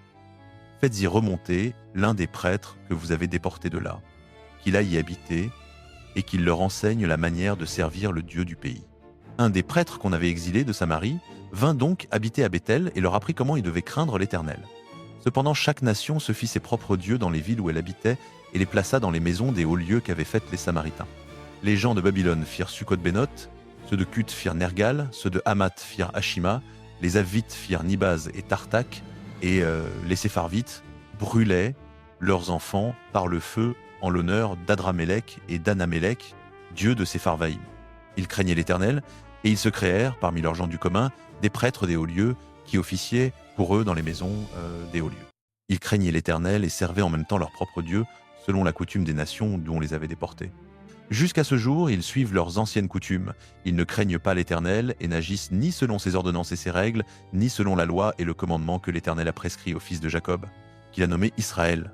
L'Éternel avait conclu une alliance avec eux et leur avait donné cet ordre: « Vous ne craindrez pas d'autres dieux, vous ne vous prosternerez pas devant eux, vous ne les servirez pas et vous ne leur offrirez pas de sacrifice. Mais vous craindrez l'Éternel qui vous a fait monter du pays d'Égypte par une grande puissance et par un bras étendu. C'est devant lui que vous vous prosternerez, c'est à lui que vous offrirez des sacrifices. Vous veillerez toujours à observer les ordonnances, les règles, la loi et le commandement qu'il a écrit pour vous, vous ne craindrez pas d'autres dieux. Vous n'oublierez pas l'alliance que j'ai conclue avec vous et vous ne craindrez pas d'autres dieux, mais vous craindrez l'Éternel votre Dieu. C'est lui qui vous délivrera de la main de tous vos ennemis. » Mais ils n'écoutèrent pas et suivirent leurs anciennes coutumes. Ainsi ces nations craignaient l'Éternel et servaient en même temps leurs idoles. Et leurs enfants et les enfants de leurs enfants font jusqu'à ce jour comme leurs pères ont fait. 2 Rois, chapitre 18. La 3e année d'Osée, fils d'Éla, roi d'Israël, Ézéchias, fils d'Achaz, roi de Juda, devint roi. Il avait 25 ans lorsqu'il devint roi, et il régna 29 ans à Jérusalem. Sa mère s'appelait Abi, fille de Zacharie. Il fit ce qui est droit aux yeux de l'Éternel, entièrement comme avait fait David, son père. Il supprima les hauts lieux, brisa les stèles, abattit les idoles d'Achéra, et mit en pièces le serpent d'airain que Moïse avait fait, car les enfants d'Israël avaient jusqu'alors brûlé de l'encens devant lui. On l'appelait Nehushtan. Ézéchias s'attacha à l'Éternel. Il ne se détourna point de lui, et il garda les commandements que l'Éternel avait prescrits à Moïse. L'Éternel fut avec lui. Il réussit dans toutes ses entreprises. Il se révolta contre le roi d'Assyrie et ne lui fut plus assujetti. Il battit les Philistins jusqu'à Gaza et ravagea leur territoire depuis les tours des gardes jusqu'aux villes fortes. La 4e année du roi Ézéchias, qui était la 7e année d'Osée, fils d'Éla, roi d'Israël, Shalmanéser, roi d'Assyrie, monta contre Samarie et l'assiégea. Au bout de 3 ans, il la prit. La 6e année d'Ézéchias, qui était la 9e année d'Osée, roi d'Israël, Samarie fut prise. Le roi d'Assyrie emmena Israël captif en Assyrie.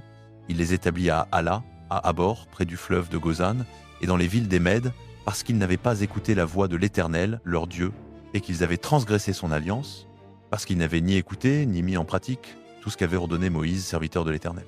La 14e année du roi Ézéchias, Sanchérib, roi d'Assyrie, monta contre toutes les villes fortes de Juda et s'en empara.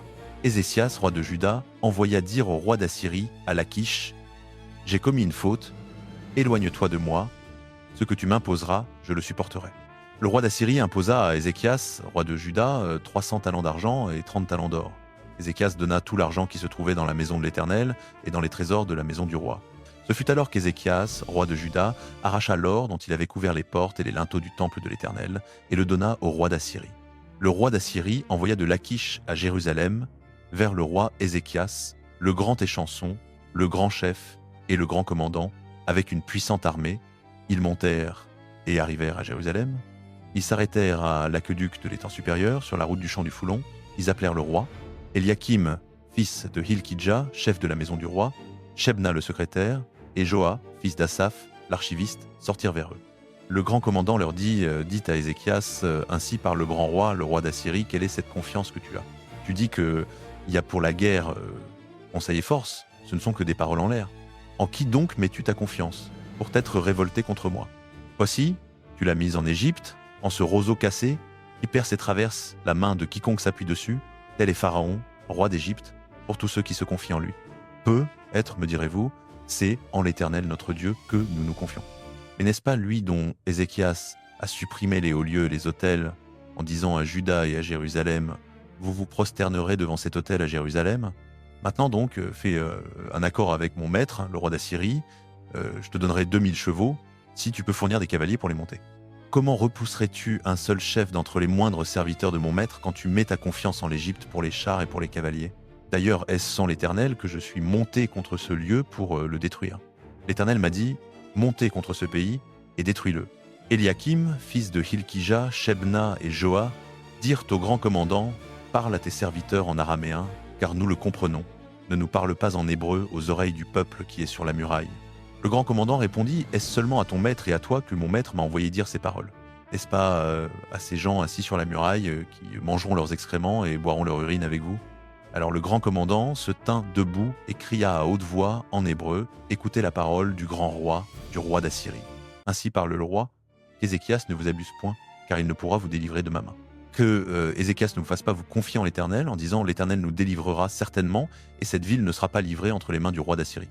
N'écoutez point Ézéchias, car ainsi parle le roi d'Assyrie. Faites la paix avec moi, rendez-vous à moi, et chacun de vous mangera de sa vigne et de son figuier, et boira de son puits, jusqu'à ce que je vienne vous prendre pour un pays comme le vôtre, pays de blé et de vin nouveau, pays de pain et de vigne, pays d'oliviers et de miel. Choisissez la vie et non la mort. N'écoutez point Ézéchias, car il vous séduit en disant « L'Éternel nous délivrera ». Le Dieu d'aucune nation ni d'aucun royaume a y délivré son pays de la main du roi d'Assyrie? Où sont les dieux de Hamath et d'Arpad? Où sont les dieux de Sepharvaïm, de Héna et de Hiva? Ont-ils délivré Samarie de ma main? Parmi tous les dieux de ces pays, quels sont ceux qui ont délivré leur pays de ma main pour que l'Éternel délivre Jérusalem de ma main? Le peuple se tut et ne lui répondit pas un mot, car le roi avait donné cet ordre: vous ne lui répondrez pas. Eliakim, fils de Hilkija, chef de la maison du roi, Shebna le secrétaire, et Joa, fils d'Asaph, l'archiviste, revinrent auprès d'Ézéchias, les vêtements déchirés, et lui rapportèrent les paroles du grand commandant. 2 Rois, chapitre 19. Quand le roi Ézéchias entendit cela, il déchira ses vêtements, se couvrit d'un sac et entra dans la maison de l'Éternel.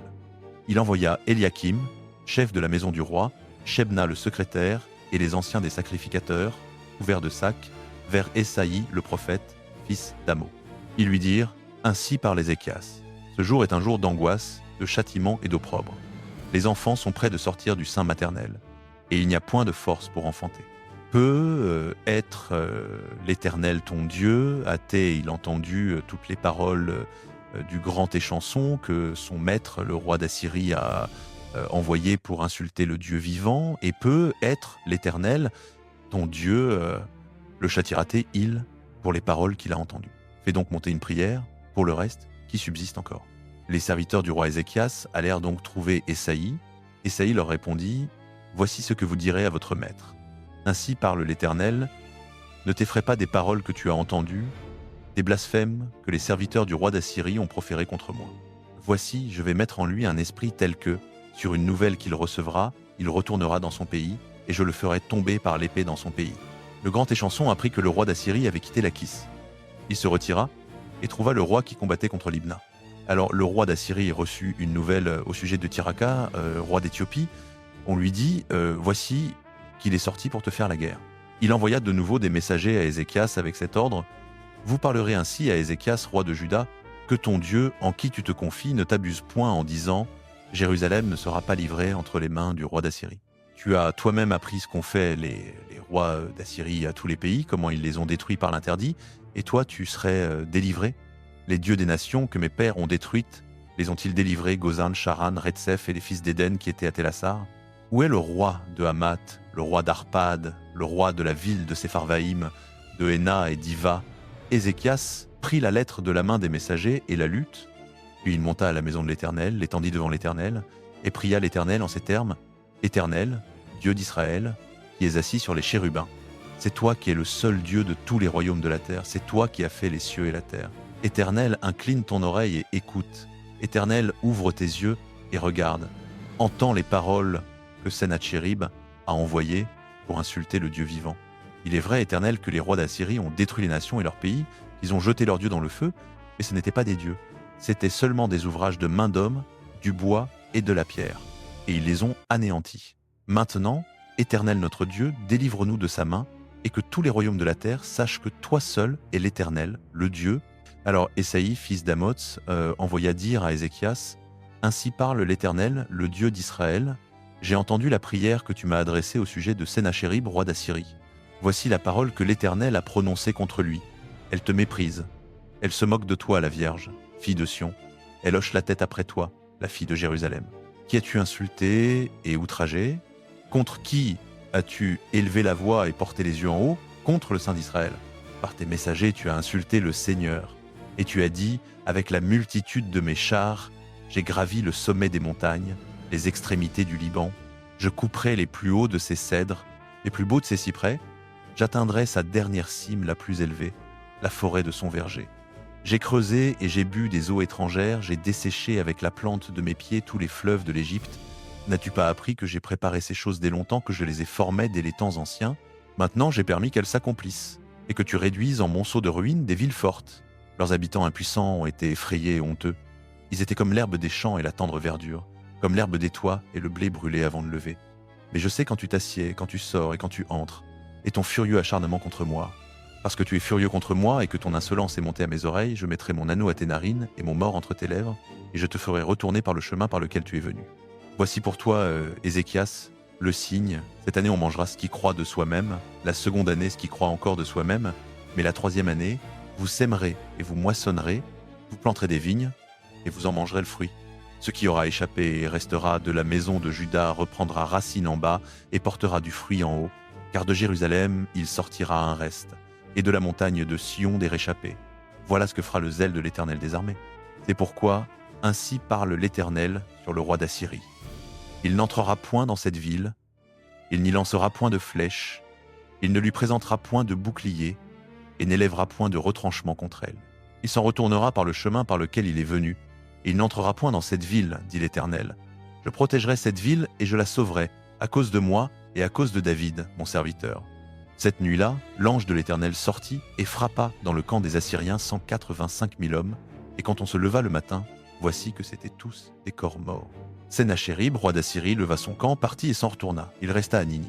Comme il était prosterné dans la maison de Nisroch, son dieu, Adramélec, et Sharetzer, ses fils, le frappèrent avec l'épée, et s'enfuirent au pays d'Ararat. Et Zaradon, son fils, régna à sa place. En ces jours-là, Ézéchias fut malade. 2 Rois, chapitre 20. En ces jours-là, Ézéchias fut malade à mort. Le prophète Ésaïe, fils d'Amoth, vint auprès de lui et lui dit « Ainsi parle l'Éternel. Donne tes ordres à ta maison, car tu vas mourir, tu ne vivras pas. » Ézéchias tourna son visage contre le mur et pria l'Éternel en disant « Ô Éternel, souviens-toi que j'ai marché devant ta face avec fidélité et intégrité de cœur, et que j'ai fait ce qui est bien à tes yeux. » Et Ézéchias répandit d'abondantes larmes. Ésaïe n'était pas encore sorti de la cour du milieu que la parole de l'Éternel lui fut adressée en ces termes. « Retourne et dis à Ézéchias, chef de mon peuple, ainsi parle l'Éternel, le Dieu de David. Ton père, j'ai entendu ta prière, j'ai vu tes larmes. Voici, je te guérirai. Dans 3 jours, tu monteras à la maison de l'Éternel. J'ajouterai 15 années à tes jours. Je te délivrerai, toi et cette ville, de la main du roi d'Assyrie. Je protégerai cette ville à cause de moi et à cause de David, mon serviteur. » Ésaïe dit « Apportez une masse de figues. » On l'apporta et on l'appliqua sur l'ulcère, et Ézéchias guérit. Ézéchias avait dit à Ésaïe « Quel sera le signe que l'Éternel me guérira et que dans 3 jours je monterai à la maison de l'Éternel ?» Ésaïe répondit « Voici, de la part de l'Éternel, le signe que l'Éternel accomplira la parole qu'il a prononcée. L'ombre avancera-t-elle de 10 degrés ou reculera-t-elle de 10 degrés ?» Ézéchias dit « C'est peu de choses que l'ombre avance de 10 degrés, non mais qu'elle recule de 10 degrés. » Alors Ésaïe le prophète invoqua l'Éternel, et l'Éternel fit reculer l'ombre de 10 degrés sur le cadran d'Achaz où elle était descendue. En ce temps-là, Mérodach-Baladan, fils de Baladan, roi de Babylone, envoya des lettres et un présent à Ézéchias, car il avait appris qu'Ézéchias avait été malade. Ézéchias accueillit avec joie les messagers et leur montra toute sa maison du trésor, l'argent, l'or, les aromates et l'huile précieuse, son arsenal et tout ce qui se trouvait dans ses trésors. Il n'y eut rien qu'Ézéchias ne leur fit voir dans son palais et dans tout son royaume. Ésaïe le prophète vint ensuite auprès du roi Ézéchias et lui dit « Qu'ont dit ces gens-là, et d'où sont-ils venus vers toi ?» Ézéchias répondit « Ils sont venus d'un pays éloigné, de Babylone. » Ésaïe dit encore « Qu'ont-ils vu dans ton palais ?» Ézéchias répondit « Ils ont vu tout ce qui est dans mon palais. Il n'y a rien dans mes trésors que je ne leur ai fait voir. » Alors Ésaïe dit à Ézéchias « Écoute la parole de l'Éternel. Voici, des jours viendront où tout ce qui est dans ton palais et tout ce que tes pères ont amassé jusqu'à ce jour sera emporté à Babylone. Il n'en restera rien, dit l'Éternel. Et l'on prendra de tes fils, qui seront sortis de toi et que tu auras engendrés, pour en faire des eunuques dans le palais du roi de Babylone. » Ézéchias répondit à Ésaïe, « La parole de l'Éternel que tu as prononcée est bonne. » Et il ajouta, « Il y aura du moins paix et sécurité pendant ma vie. » Le reste des actes d'Ézéchias, tous ses exploits, et comment il fit l'étang et l'aqueduc par lesquels il fit entrer les eaux dans la ville, cela n'est-il pas écrit dans le livre des chroniques des rois de Juda? Ézéchias se coucha avec ses pères, et Manassé, son fils, régna à sa place. 2 Rois, chapitre 20 et 1.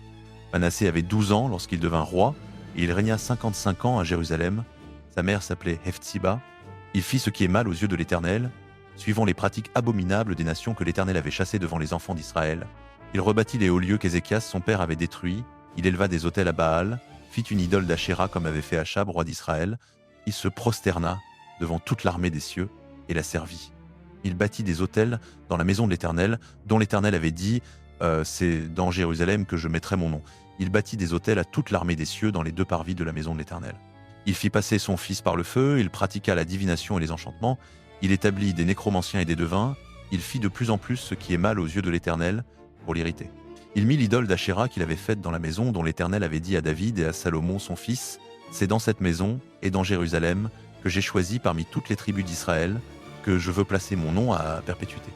Je ne ferai plus errer le pied d'Israël hors du pays que j'ai donné à ses pères, pourvu seulement qu'ils veillent à mettre en pratique tout ce que je leur ai commandé et toute la loi que leur a prescrite mon serviteur Moïse.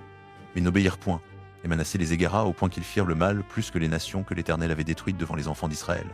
L'Éternel parla par l'intermédiaire de ses serviteurs les prophètes, et dit, parce que Manassé, roi de Juda, a commis ces abominations, qu'il a fait pis que tout ce qu'ont fait avant lui les Amoréens, et qu'il a fait pécher Juda par ses idoles, à cause de cela, ainsi parle l'Éternel, le Dieu d'Israël, je vais faire venir sur Jérusalem et sur Juda un malheur tel que les oreilles tinteront à quiconque l'entendra. J'étendrai sur Jérusalem le cordeau de Samarie et le niveau de la maison d'Achab. J'essuierai Jérusalem comme on essuie un plat, on l'essuie et on le retourne sur sa face. J'abandonnerai le reste de mon héritage, je les livrerai entre les mains de leurs ennemis. Ils seront la proie et le butin de tous leurs ennemis, parce qu'ils ont fait ce qui est mal à mes yeux et qui m'ont irrité depuis le jour où leurs pères sont sortis d'Égypte jusqu'à ce jour. Manassé répandit aussi le sang innocent en très grande quantité, jusqu'à en remplir Jérusalem d'un bout à l'autre, outre le péché qu'il commit en faisant faire à Juda ce qui est mal aux yeux de l'Éternel. Le reste des actes de Manassé, tout ce qu'il a fait, et le péché qu'il commit, cela n'est-il pas écrit dans le livre des chroniques des rois de Juda? Manassé se coucha avec ses pères et fut enterré dans le jardin de son palais, dans le jardin d'Ouzza. Amon, son fils, régna à sa place. Amon avait 22 ans lorsqu'il devint roi, et il régna 2 ans à Jérusalem. Sa mère s'appelait Meshulémeth, fille de Harutz, de Jotba. Il fit ce qui est mal aux yeux de l'Éternel, comme avait fait Manassé, son père. Il marcha entièrement dans la voie où son père avait marché. Il servit les idoles que son père avait servies et se prosterna devant elles. Il abandonna l'Éternel, le Dieu de ses pères, et ne marcha point dans la voie de l'Éternel. Les serviteurs d'Amon conspirèrent contre lui et firent mourir le roi dans son palais. Mais le peuple du pays frappa tous ceux qui avaient conspiré contre le roi Amon, et il établit roi à sa place Josias, son fils. Le reste des actes d'Amon, ce qu'il a fait, cela n'est-il pas écrit dans le livre des chroniques des rois de Juda? On l'enterra dans son sépulcre, dans le jardin d'Ouzza, et Josias, son fils, régna à sa place. 2 Rois, chapitre 22. Josias avait 8 ans lorsqu'il devint roi, et il régna 31 ans à Jérusalem. Sa mère s'appelait Yédida, fille d'Adaïa de Botskat. Il fit ce qui est droit aux yeux de l'Éternel, et marcha entièrement dans la voie de David, son père, sans s'écarter ni à droite ni à gauche. La 18e année de son règne, le roi Josias envoya Shaphan, fils d'Atsalia, fils de Meshulam, le secrétaire, à la maison de l'Éternel, en disant « Montez vers Hilkiya, le grand sacrificateur, et qui compte l'argent qui a été apporté dans la maison de l'Éternel et que les gardiens du seuil ont recueilli du peuple, qu'on le remette entre les mains de ceux qui sont chargés de diriger les travaux dans la maison de l'Éternel, et que ceux-ci le donnent aux ouvriers qui travaillent à réparer la maison de l'Éternel, aux charpentiers, aux constructeurs et aux maçons, et qu'on achète avec cela du bois et des pierres de taille pour réparer la maison. Seulement qu'on ne leur demande pas de compte pour l'argent remis entre leurs mains, car ils agissent avec fidélité. Hilkiya, le grand sacrificateur, dit à Shaphan, le secrétaire, « J'ai trouvé le livre de la loi dans la maison de l'Éternel. » Hilkiya donna le livre à Shaphan, qui le lut. Shaphan, le secrétaire, alla vers le roi et rendit compte au roi en disant « Tes serviteurs ont versé l'argent qui se trouvait dans la maison et l'ont remis entre les mains de ceux qui dirigent les travaux, préposés à la maison de l'Éternel. » Shaphan, le secrétaire, dit encore au roi « Le sacrificateur Hilkiya m'a donné un livre. » Et Shaphan le lut devant le roi. Lorsque le roi entendit les paroles du livre de la loi, il déchira ses vêtements et donna cet ordre à Hilkiya le sacrificateur, à Ahikam fils de Shaphan, à Akbor fils de Miché, à Shaphan le secrétaire et à Asaya serviteur du roi, allez consulter l'Éternel pour moi, pour le peuple et pour tout Juda, au sujet des paroles de ce livre qu'on a trouvé, car grande est la colère de l'Éternel qui s'est enflammée contre nous, parce que nos pères n'ont pas obéi aux paroles de ce livre et n'ont pas mis en pratique tout ce qui nous y est prescrit. Hilkiya le sacrificateur, Ahikam, Akbor, Shaphan et Asaya allèrent trouver la prophétesse Hulda, femme de Shaloum, fils de Tikva, fils de Haras, gardien des vêtements. Elle habitait à Jérusalem dans le second quartier. Ils lui parlèrent. Elle leur dit « Ainsi parle l'Éternel, le Dieu d'Israël. Dites à l'homme qui vous a envoyé vers moi. Ainsi parle l'Éternel. Voici, je vais faire venir du mal sur ce lieu et sur ses habitants toutes les paroles du livre qu'a lu le roi de Juda, parce qu'ils m'ont abandonné et qu'ils ont offert du parfum à d'autres dieux, irritant ma colère par toutes les œuvres de leurs mains. Ma colère s'est enflammée contre ce lieu, et elle ne s'éteindra point. Mais vous direz au roi de Juda qui vous a envoyé pour consulter l'Éternel, ainsi parle l'Éternel, le Dieu d'Israël, au sujet des paroles que tu as entendues, puisque ton cœur a été touché, que tu t'es humilié devant l'Éternel en entendant ce que j'ai prononcé contre ce lieu et contre ses habitants, qu'il deviendrait un objet de désolation et de malédiction, que tu as déchiré tes vêtements et que tu as pleuré devant moi, moi aussi je t'ai entendu, dit l'Éternel. C'est pourquoi voici, je te recueillerai auprès de tes pères, tu seras recueilli en paix dans ton sépulcre, et tes yeux ne verront pas tout le mal que je vais faire venir sur ce lieu. Ils rapportèrent au roi cette réponse. Alors le roi fit assembler auprès de lui tous les 2 Rois, chapitre 23. Le roi envoya rassembler auprès de lui tous les anciens de Juda et de Jérusalem. Il monta à la maison de l'Éternel avec tous les hommes de Juda et tous les habitants de Jérusalem, les sacrificateurs, les prophètes et tout le peuple, depuis le plus petit jusqu'au plus grand. Il lut devant eux toutes les paroles du livre de l'Alliance qui avait été trouvé dans la maison de l'Éternel. Le roi se tint près de la colonne et conclut l'Alliance devant l'Éternel, marcher après l'Éternel, garder ses commandements, ses préceptes et ses ordonnances, de tout son cœur et de toute son âme, afin de mettre en pratique les paroles de cette alliance écrites dans ce livre. Et tout le peuple entra dans l'alliance. Le roi ordonna au grand sacrificateur Hilkia, au sacrificateur de la seconde classe et au gardien du seuil, de sortir du temple de l'Éternel tous les objets qui avaient été faits pour Baal, pour Ashéra et pour toute l'armée des cieux. Il les brûla hors de Jérusalem, dans les champs du Cédron, et emporta les cendres à Béthel. Il supprima les prêtres idolâtres que les rois de Juda avaient établis pour brûler de l'encens sur les hauts lieux dans les villes de Juda et aux environs de Jérusalem, ceux qui offraient de l'encens à Baal au soleil, à la lune, aux constellations et à toute l'armée des cieux. Il fit sortir du temple de l'Éternel le poteau d'Ashéra, le transporta hors de Jérusalem dans la vallée du Cédron, l'y brûla, le réduisit en poussière et jeta cette poussière sur les sépulcres des gens du peuple. Il démolit les demeures des prostituées sacrées qui étaient dans la maison de l'Éternel et où les femmes tissaient des tentes pour Ashéra.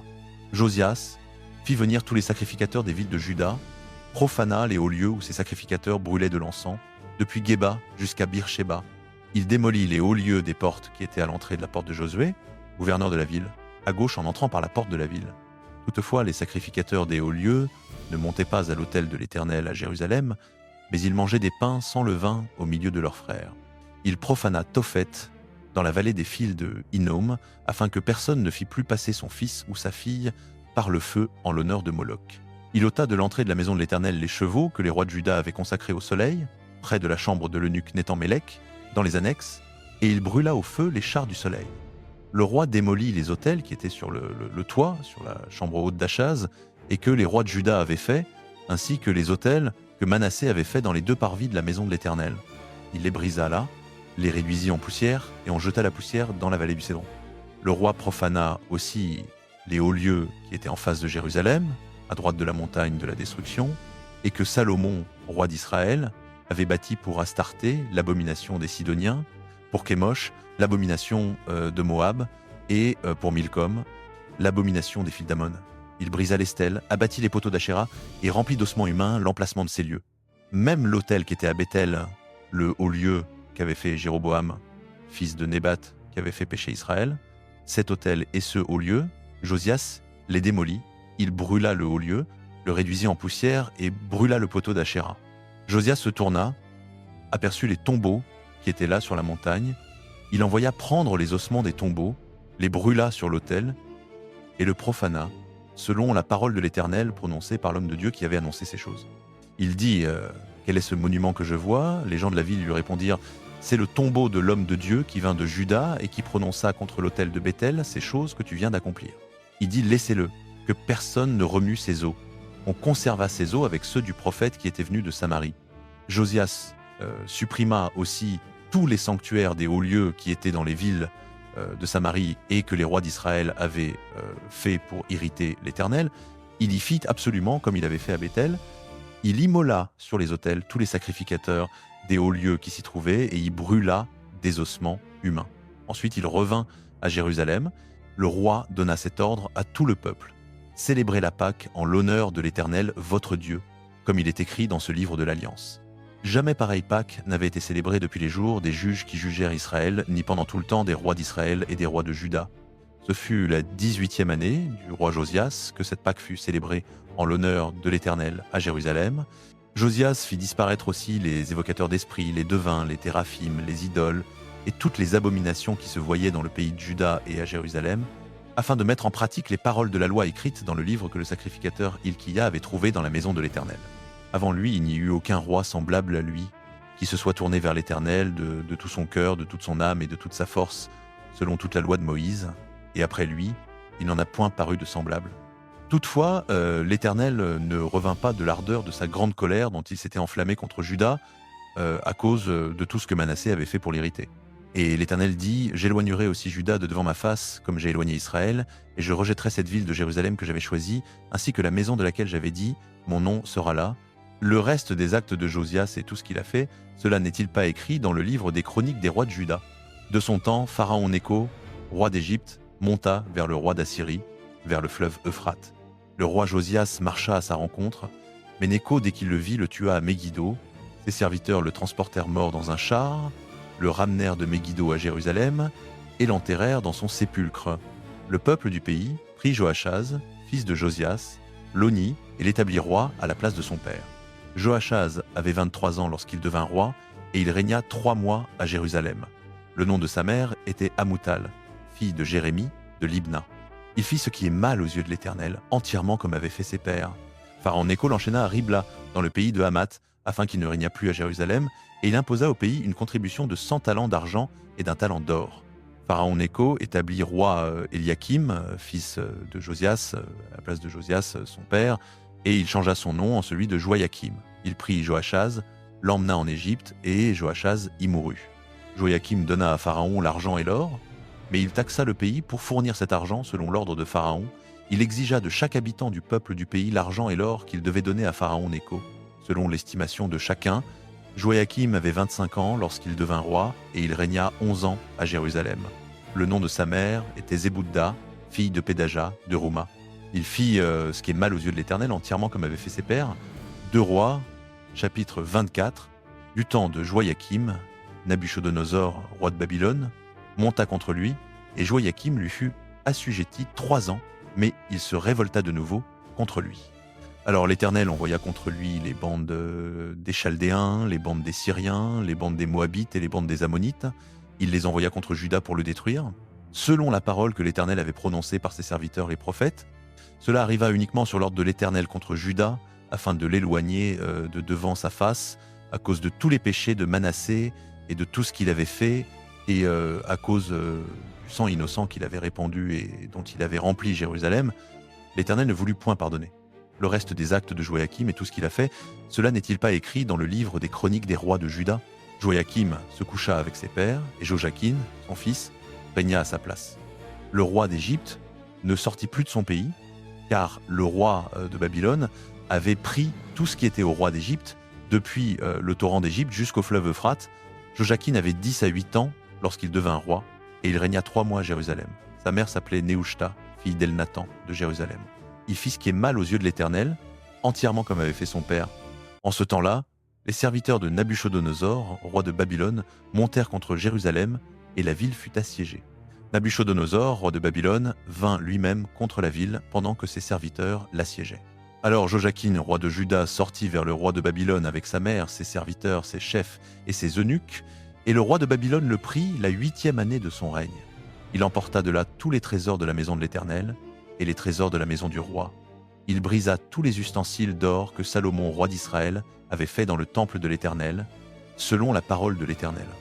Il emmena en captivité tout Jérusalem, tous les chefs et tous les vaillants hommes de guerre, au nombre de 10 000 exilés, ainsi que tous les charpentiers et les serruriers.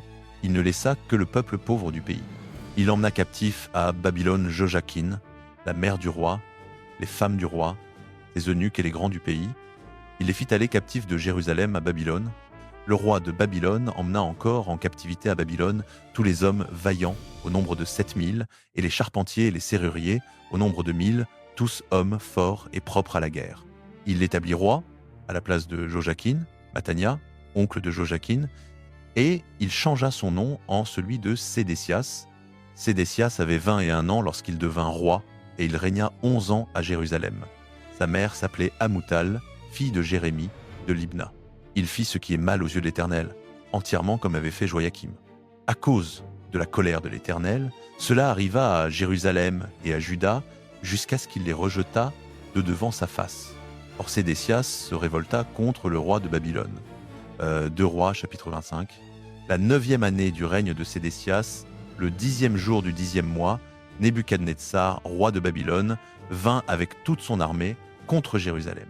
Il campa devant elle et construisit tout autour des ouvrages de siège.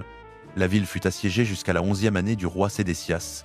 Le 9e jour du 4e mois, la famine était si grande dans la ville qu'il n'y avait plus de pain pour le peuple du pays. Alors on fit une brèche dans la muraille de la ville. Toute l'armée s'enfuit de nuit par le chemin de la porte entre les deux murs. Près du jardin du roi, les Chaldéens étaient tout autour de la ville et l'ont pris le chemin de la Araba. Mais l'armée des Chaldéens poursuivit le roi, le rattrapa dans les plaines de Jéricho et toutes ses troupes se dispersèrent loin de lui. On captura le roi et on le fit monter vers le roi de Babylone à Ribla. On prononça sentence contre lui. On égorgea les fils de Sédécias sous ses yeux, puis on creva les yeux à Sédécias, on le lia avec des chaînes d'airain et on l'emmena à Babylone. Le 7e jour du 5e mois, c'était la 19e année du roi Nebuchadnezzar, roi de Babylone Nebuzaradan, chef des gardes, serviteur du roi de Babylone, entra dans Jérusalem. Il brûla la maison de l'Éternel, la maison du roi et toutes les maisons de Jérusalem. Il livra aux flammes toutes les grandes maisons. Toute l'armée des Chaldéens qui était avec le chef des gardes abattit les murailles qui entouraient Jérusalem. Nebuzaradan, chef des gardes, emmena en exil le reste du peuple qui était demeuré dans la ville, ceux qui s'étaient rendus au roi de Babylone et le reste de la population. Mais le chef des gardes laissa une partie des pauvres du pays pour cultiver les vignes et les champs. Les Chaldéens brisèrent les colonnes d'airain qui étaient dans la maison de l'Éternel, les bases et la mer d'airain qui étaient dans la maison de l'Éternel, et ils en emportèrent les reins à Babylone. Ils prirent les cendriers, les pelles, les couteaux, les coupes et tous les ustensiles d'airain employés pour le service. Le chef des gardes prit les encensoirs et les bassins à aspersion, tout ce qui était d'or et tout ce qui était d'argent. Quant à l'airain des 2 colonnes de la mer et des bases que Salomon avait faites pour la maison de l'Éternel, on ne put en évaluer le poids. Chaque colonne avait 10 à 8 coudées de hauteur. Le chapiteau d'airain placé sur elle avait 3 coudées de haut. Il y avait tout autour du chapiteau un treillis et des grenades, le tout en airain. La seconde colonne était pareille, avec le treillis. Le chef des gardes prit le grand sacrificateur Séraja, Sophonie, le second sacrificateur de second rang, et les 3 gardiens du seuil. Dans la ville, il prit un eunuque qui commandait aux gens de guerre, 5 hommes des conseillers du roi qui se trouvaient dans la ville, le secrétaire du chef de l'armée qui enrôlait le peuple du pays, et 60 hommes du peuple du pays qui se trouvaient dans la ville. Nebuzaradan, chef des gardes, les prit et les conduisit au roi de Babylone, à Ribla. Le roi de Babylone les frappa et les fit mourir à Ribla, dans le pays de Hamath. Ainsi Juda fut déporté loin de sa terre. Nebuchadnezzar, roi de Babylone, établit Guédalia, fils d'Ahikam, fils de Shaphan, gouverneur sur le peuple qu'il avait laissé dans le pays de Juda. Lorsque tous les chefs des troupes et leurs hommes apprirent que le roi de Babylone avait nommé Guédalia gouverneur, ils vinrent trouver Guédalia à Mitzpa. Ismaël, fils de Netania, Yohanan, fils de Karéa, Seraja, fils de Tanumet, le Nétophatite, Jaazania, fils du Macatien, eux et leurs hommes, Guédalia leur prêta serment, à eux et à leurs hommes, et leur dit « N'ayez pas peur des serviteurs des Chaldéens, restez dans le pays, servez le roi de Babylone, et vous vous en trouverez bien. » Mais au 7e mois, Ismaël, fils de Netania, fils d'Élishama, de la descendance royale, vint avec 10 hommes, frappa Guédalia et le fit mourir, ainsi que les Judéens et les Chaldéens qui étaient avec lui à Mitzpa. Tout le peuple, depuis le plus petit jusqu'au plus grand, et les chefs des troupes, se levèrent et s'en allèrent en Égypte, car ils avaient peur des Chaldéens.